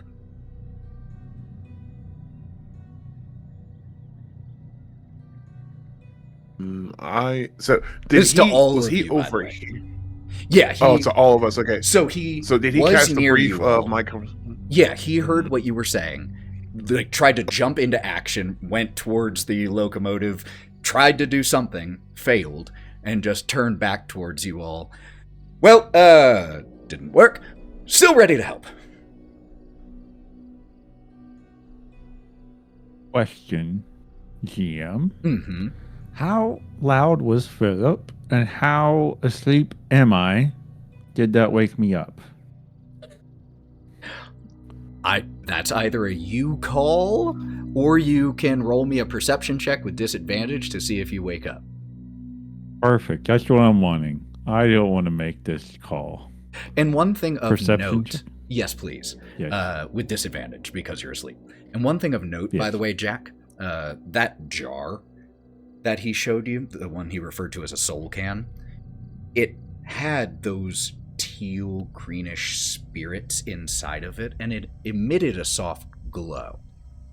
So they should be relatively easy to spot out here if they're glowing slightly, but that's just something you noticed. And what did you get on that perception check? So disadvantage is rolling 2d20 to take the lowest, correct? Correct. The inverse of advantage. That would be a 6. 6? You are. Yeah. If you want the dice to dictate it, then you are still out. Okay. The vagrant lives another day.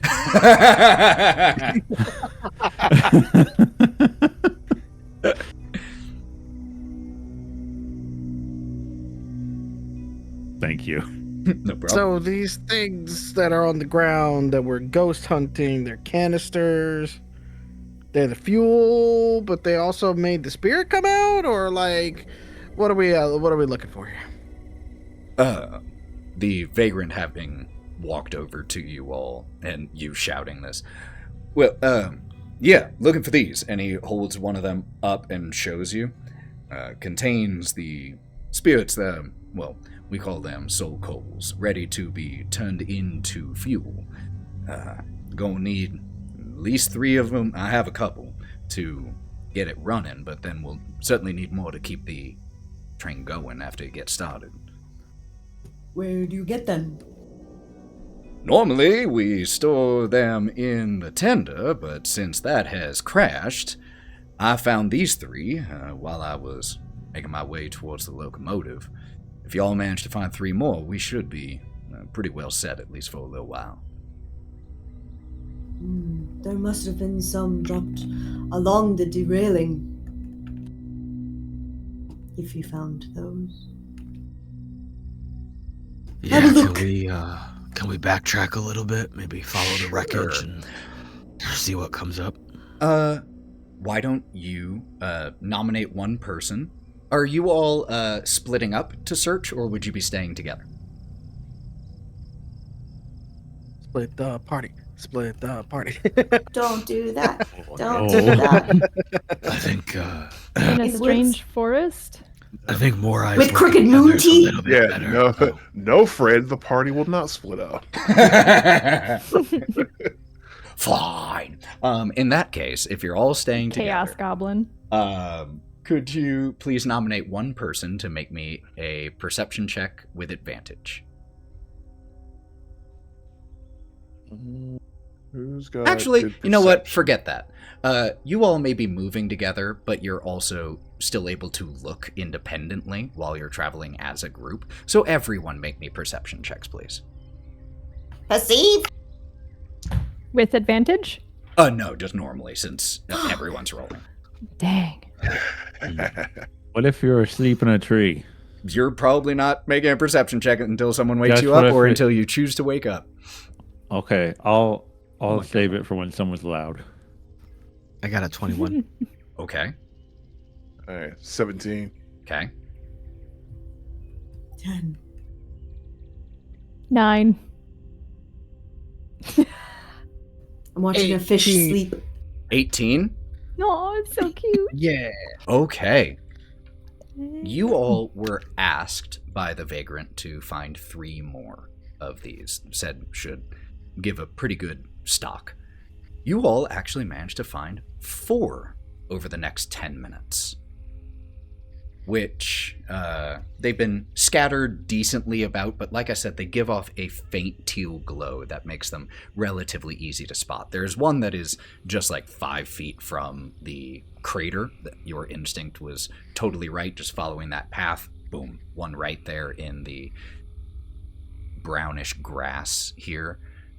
The others you catch the faint glows as you all are walking around, and you find second, third, fourth. Only takes you about 10 minutes.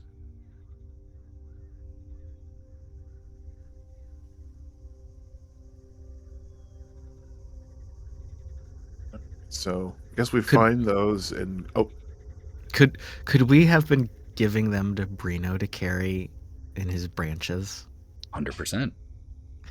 Which Shove your stuff in my it- stuff. Which creates a very, very eerie look, because Breenoh I being mean that. a tree person and just holding these several jars that are glowing with spirits just gives Breenoh a look of a haunted tree. and also have an idea. a floppy And- catfish man And in a fish-infested in a tree. baby carrier. This is a strange tree. I have an idea for decoration, and I'm going to make it even worse. So, seeing Breenoh carrying all of that stuff, I am going Who's to in it? cast Who's in it? dancing lights. And I'm going to create 4 lights that are the same color as those soul canisters, and they're just going to be dancing around Breenoh as she walks. And I'm just beautiful. laughing. I'm laughing my head off, almost literally. Just I'm having fun right now. It's like, Breenoh, as all of this is happening, Mm-hmm. you, like, all these lights around you, from the jars you're holding, from the dancing lights, there's a fish person that you're carrying, and you glance upward just for no reason at all. And the moon, which was already large, is even bigger. The eye alone is as large as the largest moon you've ever seen in the sky.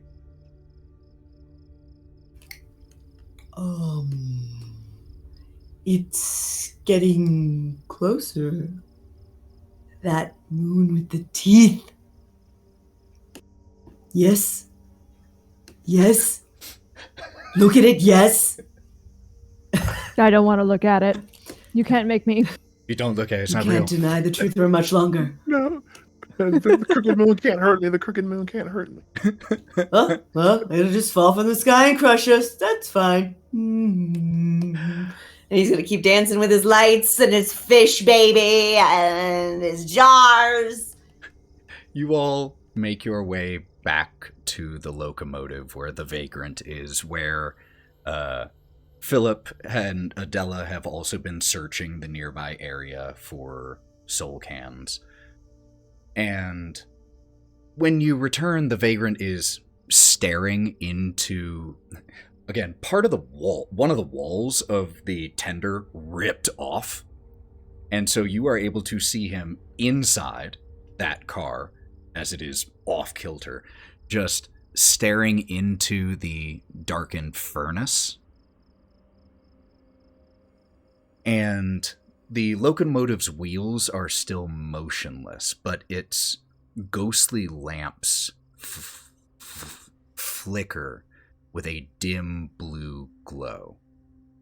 The huge gnarled roots are still taut around the black metal frame. And, as I said, the moon seems even closer now. And as you approach, seeing the multiplicity of soul cans in Breenoh's branches. Oh, wonderful. Fantastic news. I was not looking forward to trying to figure out a plan B. Here, pass those over if you don't mind. Let's get those fed in.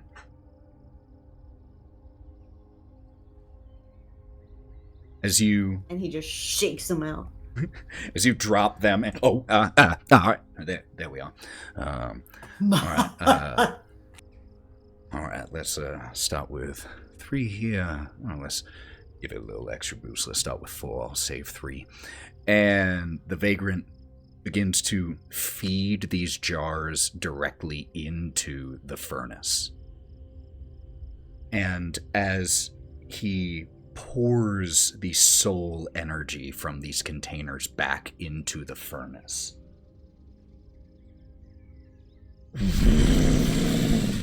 the furnace roars to life, and so too does the locomotive. The stillness that was around you is shattered as the sounds of gouting flame and spectral groans begin to fill the air. The ground beneath your feet, soft and mossy, starts to tremble as the locomotive tears free of the roots that had been binding it, tearing through the foliage of its own accord, sending the vagrant and the remaining 3 cans that he was holding flying in the process. The 3 soul cans go scattering around the area where you currently are. And at that same moment, just a moment too late, you see those branch-like tendrils, those black scars, begin to slither down the smokestack of the enormous engine. The cacophonous groaning grows louder, ear-splitting creaks, and in front of you, as the locomotive tears through the foliage and starts to make an arcing turn towards you all, the iron plate on the front of the locomotive changes before your eyes and sprouts a baleful-looking face with burning eyes as the ghost-light locomotive careens towards all of you. Could I please get initiative rolls? While we roll initiative, Ember is going to turn to the vagrant or yell at the vagrant and be like, feel like this is your fault and you should help us fight. None of this is normal, for what it's worth. Don't care, you should still help. Afraid it'll be more of a hindrance than a help. Oh, so just business as normal then, huh, vagrant? NPCs, CR0 is very bad. They fall victim to certain blades and things like that. We learned. Yeah, don't they just? As the locomotive comes careening your direction, like I said, the vagrant got thrown off. You're shouting at him. He's shouting back. It's all just chaos. He goes hiding behind like a nearby tree, watching what's happening. Philip and Adela go fleeing back into the forest. What did we get on our initiative rolls? Who beat I got a 20? I got a 13. 13. All right. 13 for Wake. I heard 7 for Pellam. Jack, what'd you get? 16. 16 for Jack. 16. Wokka? I rolled You're definitely with awake now, by the disadvantage. way. Yeah, but I decided to roll with disadvantage, so 7. I respect it. Ember 19. and Breenoh. 9. All right. This is actually a very, very good roll off for you all because the locomotive got a 6. So it is below all of you.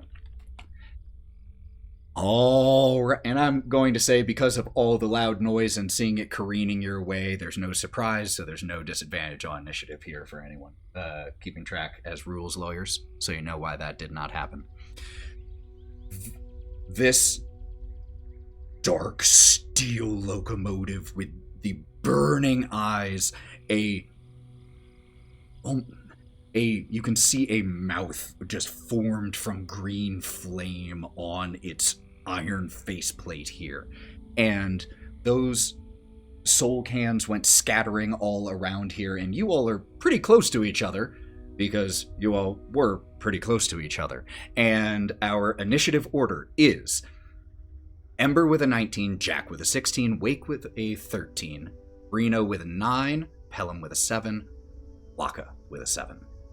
So, Ember, you are up first.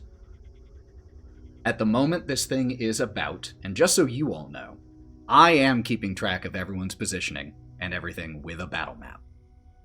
The only reason, viewers, that we don't have it here is because I didn't get it ready for viewing. I'll fix that. But I am keeping track of everyone's positions so that I know exactly where everyone is. The locomotive is about 25 feet from, about 30 feet from all of you right now as it is careening your direction.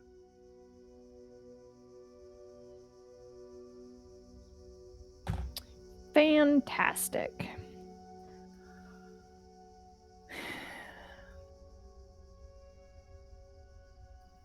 I thought so.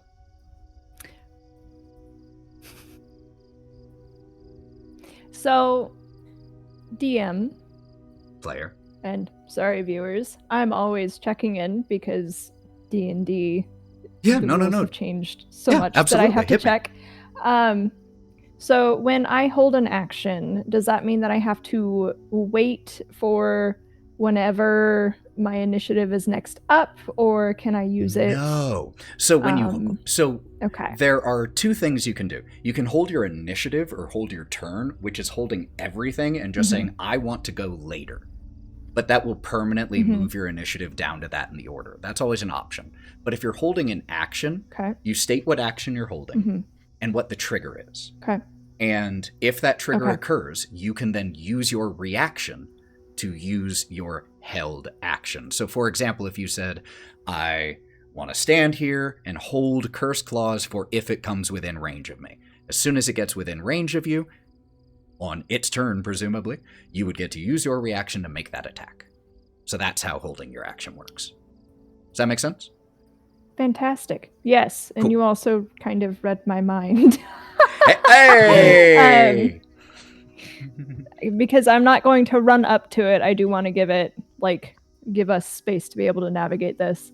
I will have my Cursed Claws at the ready, and if it comes at us, I will strike as the trigger. Okay, so if it gets within range, that will trigger your attack.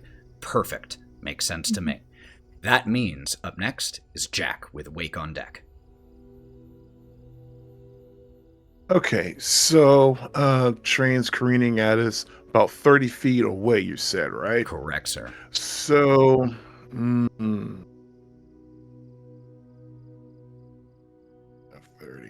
Okay, so I'm going to start by trying to decide if I want to go at an angle, but yeah, no, I'm just going to go straight back 30 feet. That's going to take all my movement. Correct. So now that puts me right at 60 feet away from the train. All right, so let's just go with an old goodie. We're gonna open with Starry Wisp on the train. If it ain't broke. All right, roll to hit. Oh, ain't gonna work, is it? An 11? And 11 ain't gonna work. Sorry to say. Burn the inspiration. Yeah, let's I'll do burn it. the Come on inspiration. now. Wokka, Come let me on get- now. Let's try that again. There we go. Dirty 20. That will absolutely hit. All right. And we will see how much damage that guy does for 2 radiant. 2 radiant damage as you send a starry wisp down and it just gets lost in the smoke from the smokestack here. You see as it, but it's minimal. Anything else for you, Jack? I don't want to give you the wrong impression and make you think that it has resistance to radiant damage. It doesn't. It's just it did 2 damage. Yeah. True. I just don't want to give you the wrong impression. I'm actually going to intern right there. Beautiful. Wake is up, Breenoh's on deck, and then Pellam. All right. So a full-size train engine is bearing down on us. Yeah. Creepy monster face. You said before this thing attacked us, the Vagrant was putting the soul canisters, like refilling it, refueling it, right? Mm-hmm. He got 4 in there. 3 more went flying. Is this a situation where he's like pouring the liquid into a fuel tank, or is this like batteries that go into it that he's like shrunking in? So first, just to make sure that we're on the same page in terms of time, he's no longer doing that. He got launched. Right. But right. when he did it. Yeah. When he like the spirits were initially fed from the fuel box up through the pipes and then into the furnace. So he just kind of like opened the can and placed it in the shattered tube so that it flowed down into the furnace. Okay. So closer to your first example of pouring, like closer to the first example. Okay. I have a really dumb idea, and that kind of changed my dumb idea, but I'm still gonna do my dumb idea. So my dumb idea is I want to run towards the engine and try to leap into it from the side or on the side, with the intent, so that you know what I'm going for, of getting to where the spirits have been poured into it as fuel, and try to like splash them out or knock them out or empty the fuel container in some way. Okay, I absolutely love this idea. So you are going to move your full movement to try to get here and trying to jump along into a careening train. So I need from you either an athletics or an acrobatics check here. And this is going to be versus its AC at this moment, because you're not really grappling it.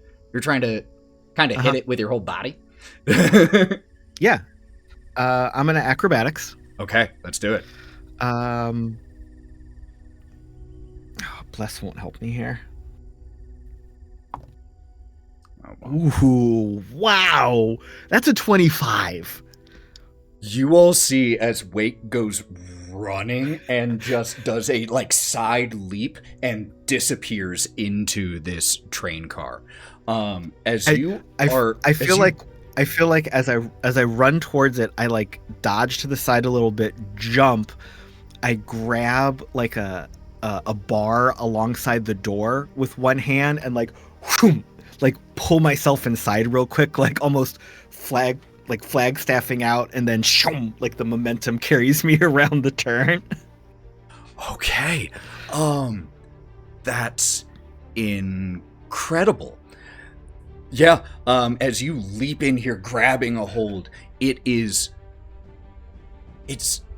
not as hot in here as it was when you were battling the Soulfire Stoker, but it feels just, there are waves of energy in here, just this corrupted teal and black waves, and it just feels wrong in here. Even inside, you saw from outside how the locomotive changed a little bit.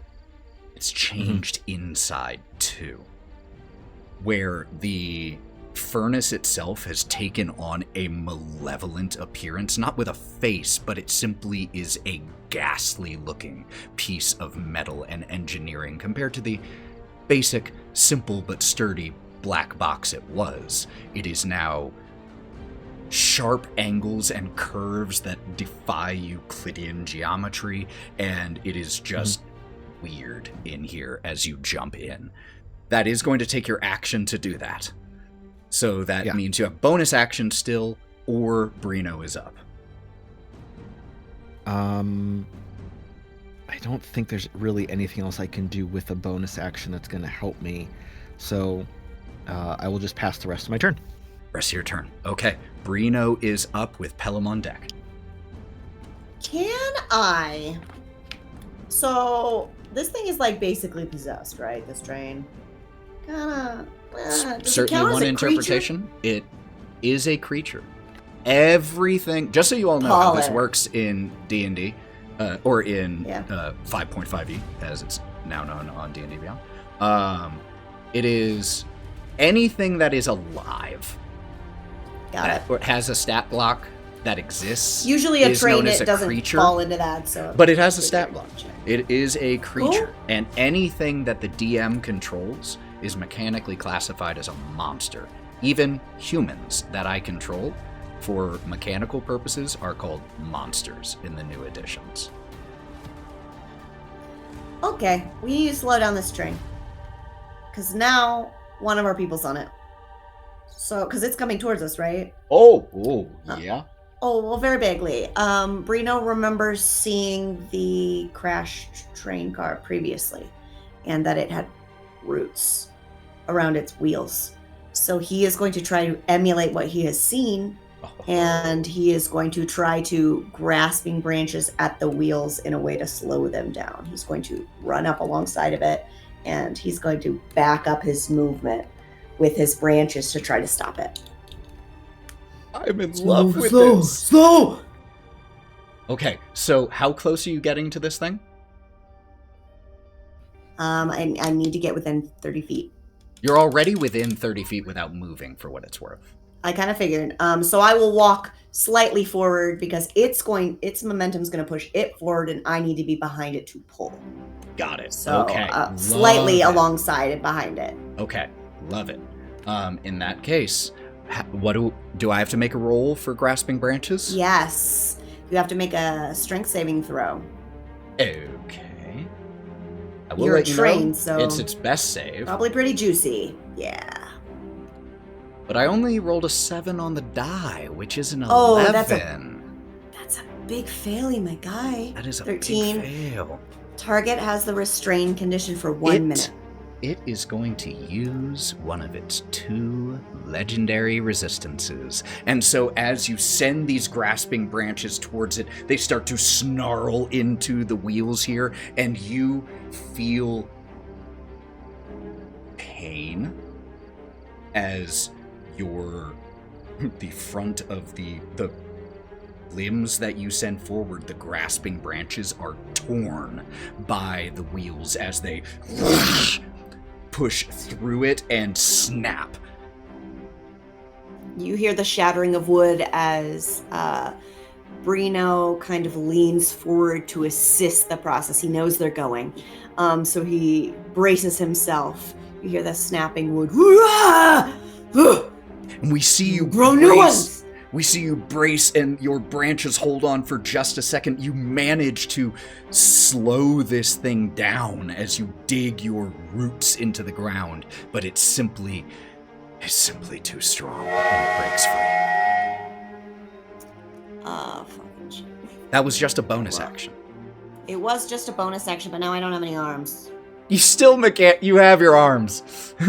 Sick. Okay, cool. So he grows I his didn't arm outright. dismember a PC in session 5. Just rip them off. This isn't Lords of Sin. Okay. So as they have lengthened and kind of lost their rigidity, becoming more noodle-like as he isn't able to control them as easily, he screams out, and from that scream, his arm on his right side lengthens and he grabs his axe off of his back, and even though his limb is extended, he flings it forward at this train with this great axe as much as he can with the weight of his body. Okay, so for your great axe, because you are not raging, but you have, do you have reach by default? Or 10. do you? Yeah, you by default because of that feature you took, so you have to get within 10 feet. That's no problem. You have the movement. Go ahead and roll. It showed up. What did it say, guys? 13. 'Cause I can't see my own rolls. D&D Beyond being Thank you, D&D Beyond. 13 will, as you do hit, but you hit the outside of a steel train, and just your axe shears along it as it is careening forward and starts to turn towards you. Oh. As his arms are kind of dragging on the ground, now one with an axe. Oh no. Pellam He is tries to up. suck him in as much as he can. Wokka's on deck.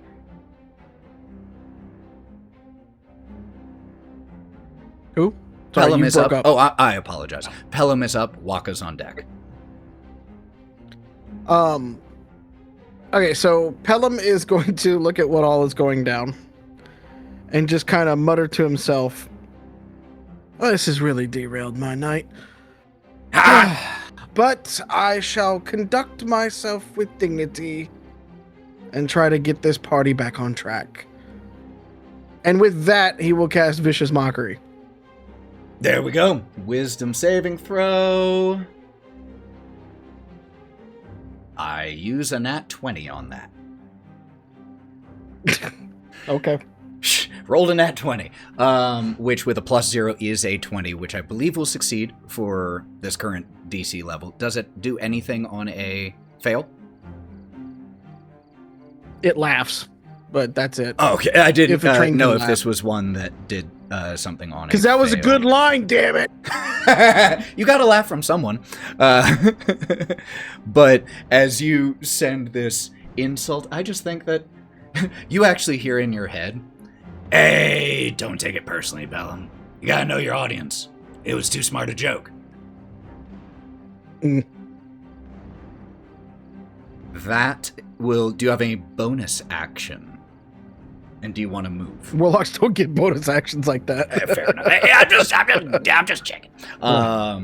Wokka is up, and then is the locomotive. Okay, Mr. DM, can you please refer to your battle map and let me know how far away is this train from me currently? 30 feet. 30 feet, and it's going towards Breenoh. Yep. Who is about Which I'm assuming 20 is- feet in front of you. Oh, okay. Okay, cool. So, what I'm going to do is I'm going to pull out the old trick that worked with questionable results the first time. And underneath the train, I'm going to throw my fish line for grease. And try to derail it once again and let it smack into a tree or something. Just make Okay. it slippery. Each creature has to make a dex saving throw. So luckily it's a 10-foot square, and you can absolutely Yes. position this in such a way that it doesn't get Breenoh. It's no problem, as I assume you would. All right. It has to make a dexterity saving throw. Let's go. Fall in the train face. And that one was a 19 on the die. I'm rolling nat ones or 20s. So that is a 20. However, a creature that enters the area or ends its turn there must also succeed on that save. So the grease stays around as you launch some of your fishy slime here. It is very slippery, but this is also a train, and it has a lot of momentum going for it right now. And so it just kind of keeps pushing through, but it might end its turn there. Go ahead. Oh, go ahead. I was going to say, how long is the train once the caboose leaves the area? Just so you know, like, mechanically speaking, this is what is known as a gargantuan creature, which means it takes up 4x4 square, where you all take up a 1 square. So it's about, because, the car was about 30 feet long, this thing is about 30 feet long. Good point. So it very well may end its turn in that grease. Get him on your back, 9. All right, then that is going to bring up the Ghostlight Express. Or excuse me, the Ghostlight Locomotive. With this baleful grimace on its face that grows in size and intensity, it barrels towards Breenoh and is going to make a single attack on you.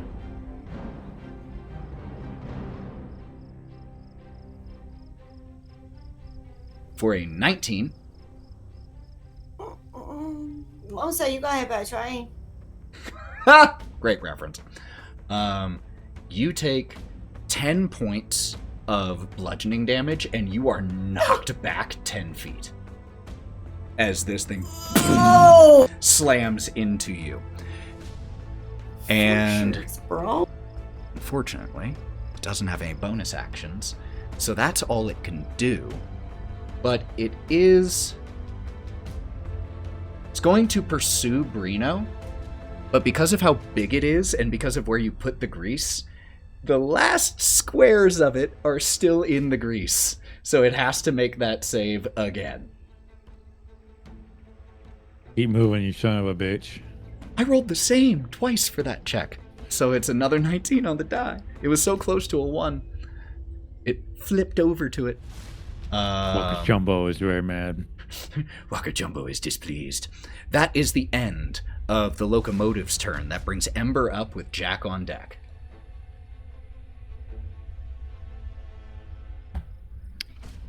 Well, then. How far away am I from the train?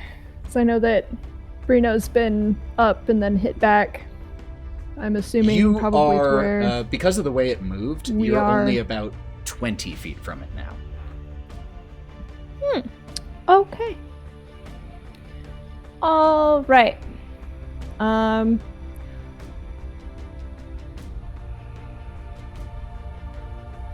going to try to. Okay, so the engine part with the tinderbox, right? That's where the face is. You said there was a hole in the side of it? Where the wall ripped off, On yeah. one side? Where the wall ripped off? And that's where Wake is. Yep. Just chilling in there. Okay. Can I try to flank the engine and reach the coupling that connects the engine to the rest of the cars? The locomotive is already decoupled from the rest of the cars. This is just the locomotive. The rest of the cars just went the engine? flying. Yes, this is just the front of the train. Okay. Can I still flank it and try to hit it in its Absolutely. ass? Yeah, absolutely. Fantastic. Awesome. Okay. So, do I need to roll anything to flank? No, For flanking, so Raw in 2024, flanking doesn't provide anything anymore, but I still give it a +2. Boo. So you can have Plus +2 2. to hit. Okay. Just so there's some strategy Cool. on the map. Yeah, I feel like there should always be a little bit of map strategy. That's a weird change. Cool. Then It's to simplify, I think. choices were made. Choices were made. I'm going to use Cursed Claws, the dexterity type, on its butt. On his butt. Okay. On its butt. And I rolled a 19. 19 will hit. Yeah, funny enough, I just did a Control F in the player's handbook for 2024. The word flanking isn't even in the book.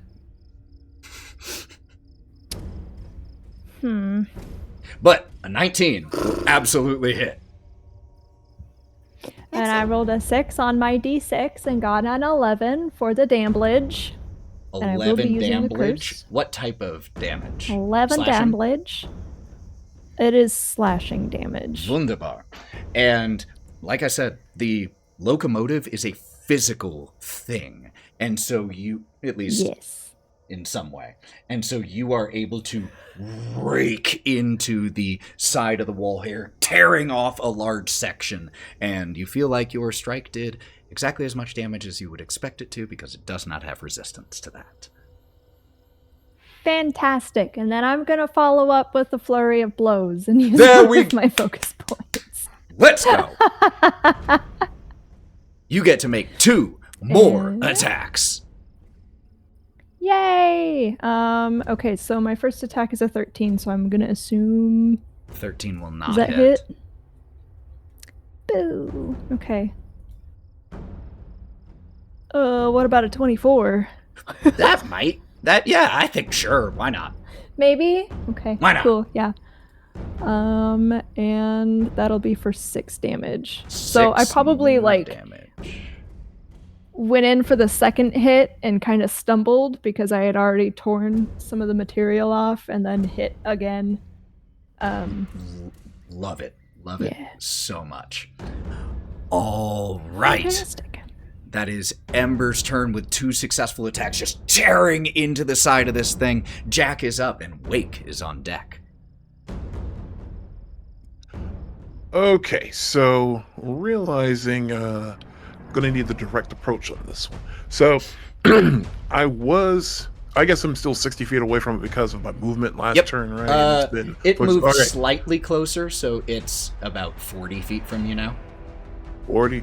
Okay, so I'm gonna use my movement to come back in then 30 feet, which Okay. will put it then 10 feet away from me. And I'm trying to come in like behind it along with Ember. Got it. So It- can I do you that can in get- 30? You can get 10 feet away from Ember and it because Okay. you were 40 feet away. Okay, so try to close in on Ember. Okay, so since I used up all my movement and I'm not close enough for a melee, we're gonna go Starry Wisp again. Ugh. Yeah, and that's why we're closing in. Okay, so that's my action. So bonus action. Wait, what was your action? I'm going. Oh, my action The was Starry to cast Wisp. Starry Wisp again. Did miss? Yeah, and I only rolled an 8. Oh, yeah, okay. Yeah. So bonus action to cast Shillelagh, and I will then end my turn there. Sweet, incredible. At the end of your turn, before Wake's turn, there is a bone-chilling rattle or bone-chilling squeal of the train's whistle.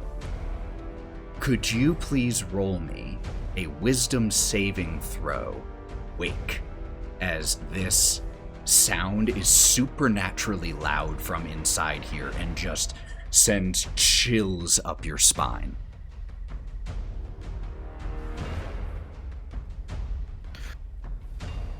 Well, I feel like this was bad because I'll probably need this roll for whatever happens next. But that was a nat 20 for a 26 with Bless. You are not frightened. by this sound. Even as the chill runs up your spine, it is now your turn, Wake. You find yourself in here with the machinery, the engineering distorted, nightmarish looking, and you hear your friends outside. You hear them shouting as you are in here, but it sounds a little muffled now that you've gotten inside here with just this of energy. All right. So, looking at what's in front of me and what is around me, is there anything that I can look to take apart, destroy, empty, trying to depower this thing, or lessen its strength in some way other than just punching it or attacking it? Because I'll just attack it, but I'm trying to be smart for a second here. Totally. There is... So the only piece of machinery in here right now that is working is the furnace, because the fuel box itself hasn't been refilled. It was poured directly into the furnace, and the furnace itself has a key slot to open the door. However, the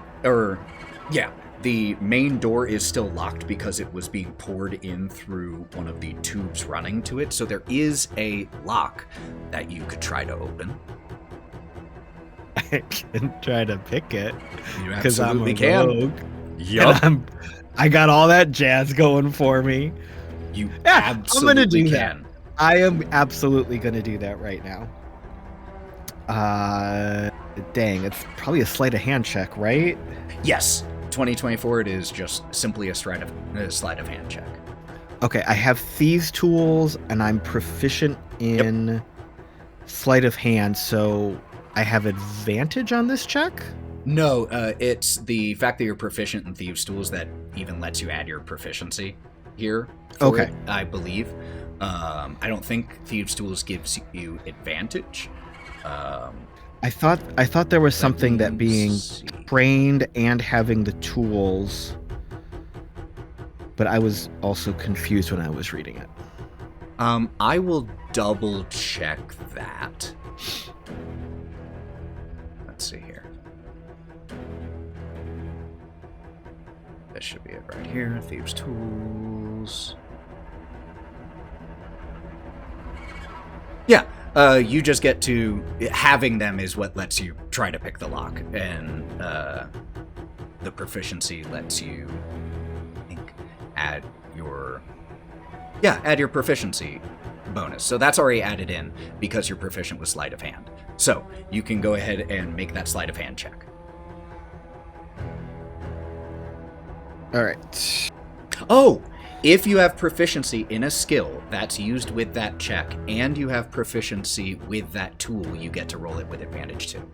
There it is. That's what it was. Okay. You were right. I Good knew shout. it was some weird conditional... Yep, malarkey. found it. Good shout. That was worth searching for. Well, being a rules lawyer helped because that was a nat 20 for a 28. 28. As you pick this lock, you feel it's a very complex lock, and you are doing this under immense pressure as the whole thing is rattling and shaking as you're in here, and you are trying to do this, and you feel as you begin to turn the lock, a presence behind you. Mm-hmm. And as you just glance over your shoulder, you see the long, looming shape of the spirit with the crooked neck and the crooked grin. And I'm going to roll initiative for him adding the entering the combat. Just give me a second here. I'm almost done. Hold on. And so, unlocking it, that was your action. You can absolutely, as a free object interaction, try to open the door, if you would like. Yes. Okay. As you do, could you make me a dexterity saving throw as you unlock a door to a working furnace that is blasting overtime, and suddenly the door opens and there is a new pathway for the fire to take. And that pathway is right at you. Yeah, that makes sense. I also, if remember when I took those keys? I wonder if one of those keys would have worked here. But this is fine. This is fine. Oh, Luckily, I okay. rolled really bad on my 3d6 here. I rolled a 1, a 2, and a 3. Well, I got a 15 for my deck save. A 15? Oh, wait a minute. I'm still blessed. Bless. We're still within an hour. 17. That takes it from, that bless was the difference, taking it from full to half damage. You take 3 points of fire damage as you manage to roll as the gouts of greenish flame begin to pour out of here, and the spirit starts to glide towards you. As a result... Doesn't catch the spirit, does it? I make a save for it. It does, and it takes the full 6. As you do this, there is, as you open the door and roll, the locomotive shudders visibly, both inside and outside. But your experience, Wake, is very different from those inside, or from those outside. Inside, that energy begins to pulse faster and starts to just get into your head a little bit. From outside, you all see, Breenoh, you see clearest as the face on the front of the locomotive. There is a burst of otherworldly light from all around this locomotive, and the face becomes a nightmarish exaggeration. It had a baleful grimace, but as it shudders, it twists into a crooked iron grin. Huge black plumes of billowing smoke and souls erupt from the smokestack, each one twisted into writhing shadows that look like gnarled branches. And as it starts to continue to careen towards you all, I have to do a quick out-of-character check and see if we want to pause now and pick up next time, or if we want to continue. Pause. If one person votes pause, that's usually that's fine for me. All it takes is one vote. So let me say this. It's noon 15 for our East Coast folks. Totally understand. And I want to make sure y'all get some sleep. So let me just end with this. As the plumes of smoke and souls erupt from the smokestack here, the grimace turning into a grin mechanically, that action by Wake, you have taken this thing straight to bloodied. Which, just for the record, was about 40 hit points of damage that you just did by opening that door. And so, as this dark steel locomotive still comes crashing towards Breenoh, that is where we'll pick up in episode 6 of Under a Crooked Moon. Thank you all so much for being here. Thank you, my friends, for bearing with the technical difficulties as I tried to get our music back up and running and struggled. But thank you all so much. We still haven't had a suplex of the train, but come back next time and see if we can get there. I was promised a train suplex. Or we might have a dead tree. Or we might have a dead tree. We might have a tree suplex by a train. We weren't specific. A train and Over suplexes my will be involved. dead bare body. Thank you all so much for being here. Don't go anywhere yet, because even though this is pre-recorded, we are still going to raid, because real life Ethan is sitting somewhere on his phone or computer ready to do that. Ethan, get to your computer. Do it. Before we do that, I want to let the other people here, these incredible individuals, let you know where you can find them when they're not here trying to suplex trains. So, Jolly. Well, so when I'm not here hanging out with these wonderful folks, you can find me over on YouTube at Jolly Yellow Nerd. I am slowly working my way through Starfleet Academy right now. I'm loving that show. I've heard very good things. Mallo. You can find me everywhere at the Mallo Man. You can find all the things that we do out of my studio, as well as a lot of fun clips that I like to post from this show and our other shows and stuff like that. So go follow me there. Wild. Hello, you can find me at wildling011, and also over at the galleries downtown Seattle. So if you're ever feeling like you need a little bit of art in your life, go and join our monthly art walks and come and see some of the art that I have helped to get up on the walls. I did not make the art, but I did help display it. Anyways. Caleb. Well, hello. You can hear me in the archives of the RPG Academy, here and there with Farm to Fable, an occasional guest in the Tabletop Cafe as part of Tabletop Journeys. I am on your socials at TheCalebG, and you can follow the link in that bio to pick up, now available in hardcover, softcover, and electronic version with teeth, a wolf-themed anthology featuring a story by me and my writing partner Matthew. That is a very thinly veiled story about werewolves solving the problems of bad politicians, and proceeds from the anthology will support the Lakota Wolf Preserve. That is all. Thank you. Goodbye. Lauren. No, you missed Pete. I'm not done. Oh my gosh. I always go last. Because I was letting I'm Pete here. go last so he could pick who he was today. Oh, gotcha. No, I'm Not when you're me. stepping in. No, don't blow up The my Caleb spot. G. Oh, at the Caleb G. Find me a game. There you go. All right, fine. Pete, Okay. you want to go next so Yeah, Lauren can go thank you last? so much. What are you talking about? You can find me everywhere. I'm everywhere on every platform. I'm the Mallo Man. Look at my guitars behind me in my studio. It's awesome. I make cool stuff. You like magic? Try my Discord. I was really hoping that was going to be the end of the sentence. Just, you like magic?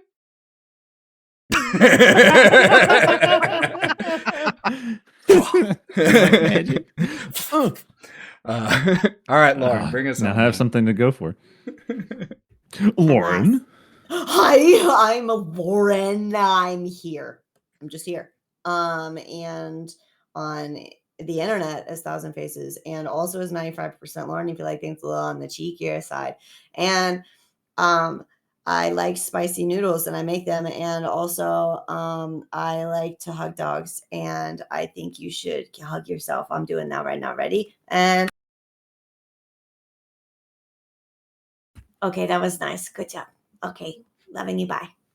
My name is Ethan. I am the other half of Thousand Faces Cosplay. I am online as the Buff DM and the Forever GM here on Go Buff Yourself. Thank you all so much for being here. Let's get that raid going. Until we see you next time, friends, even though this is pre-recorded, I have no doubt when I say it's a tough time out there in the world. So please be extra good to yourselves because, well, you deserve it. And we need you, and we need you paying attention. So it's okay to check out sometimes, but stay aware. Democracies rely on informed electorate, so stay informed. Love you all, take care of yourselves, be good, fuck fascists, read books, and go buff yourselves. See y'all around. Mwah!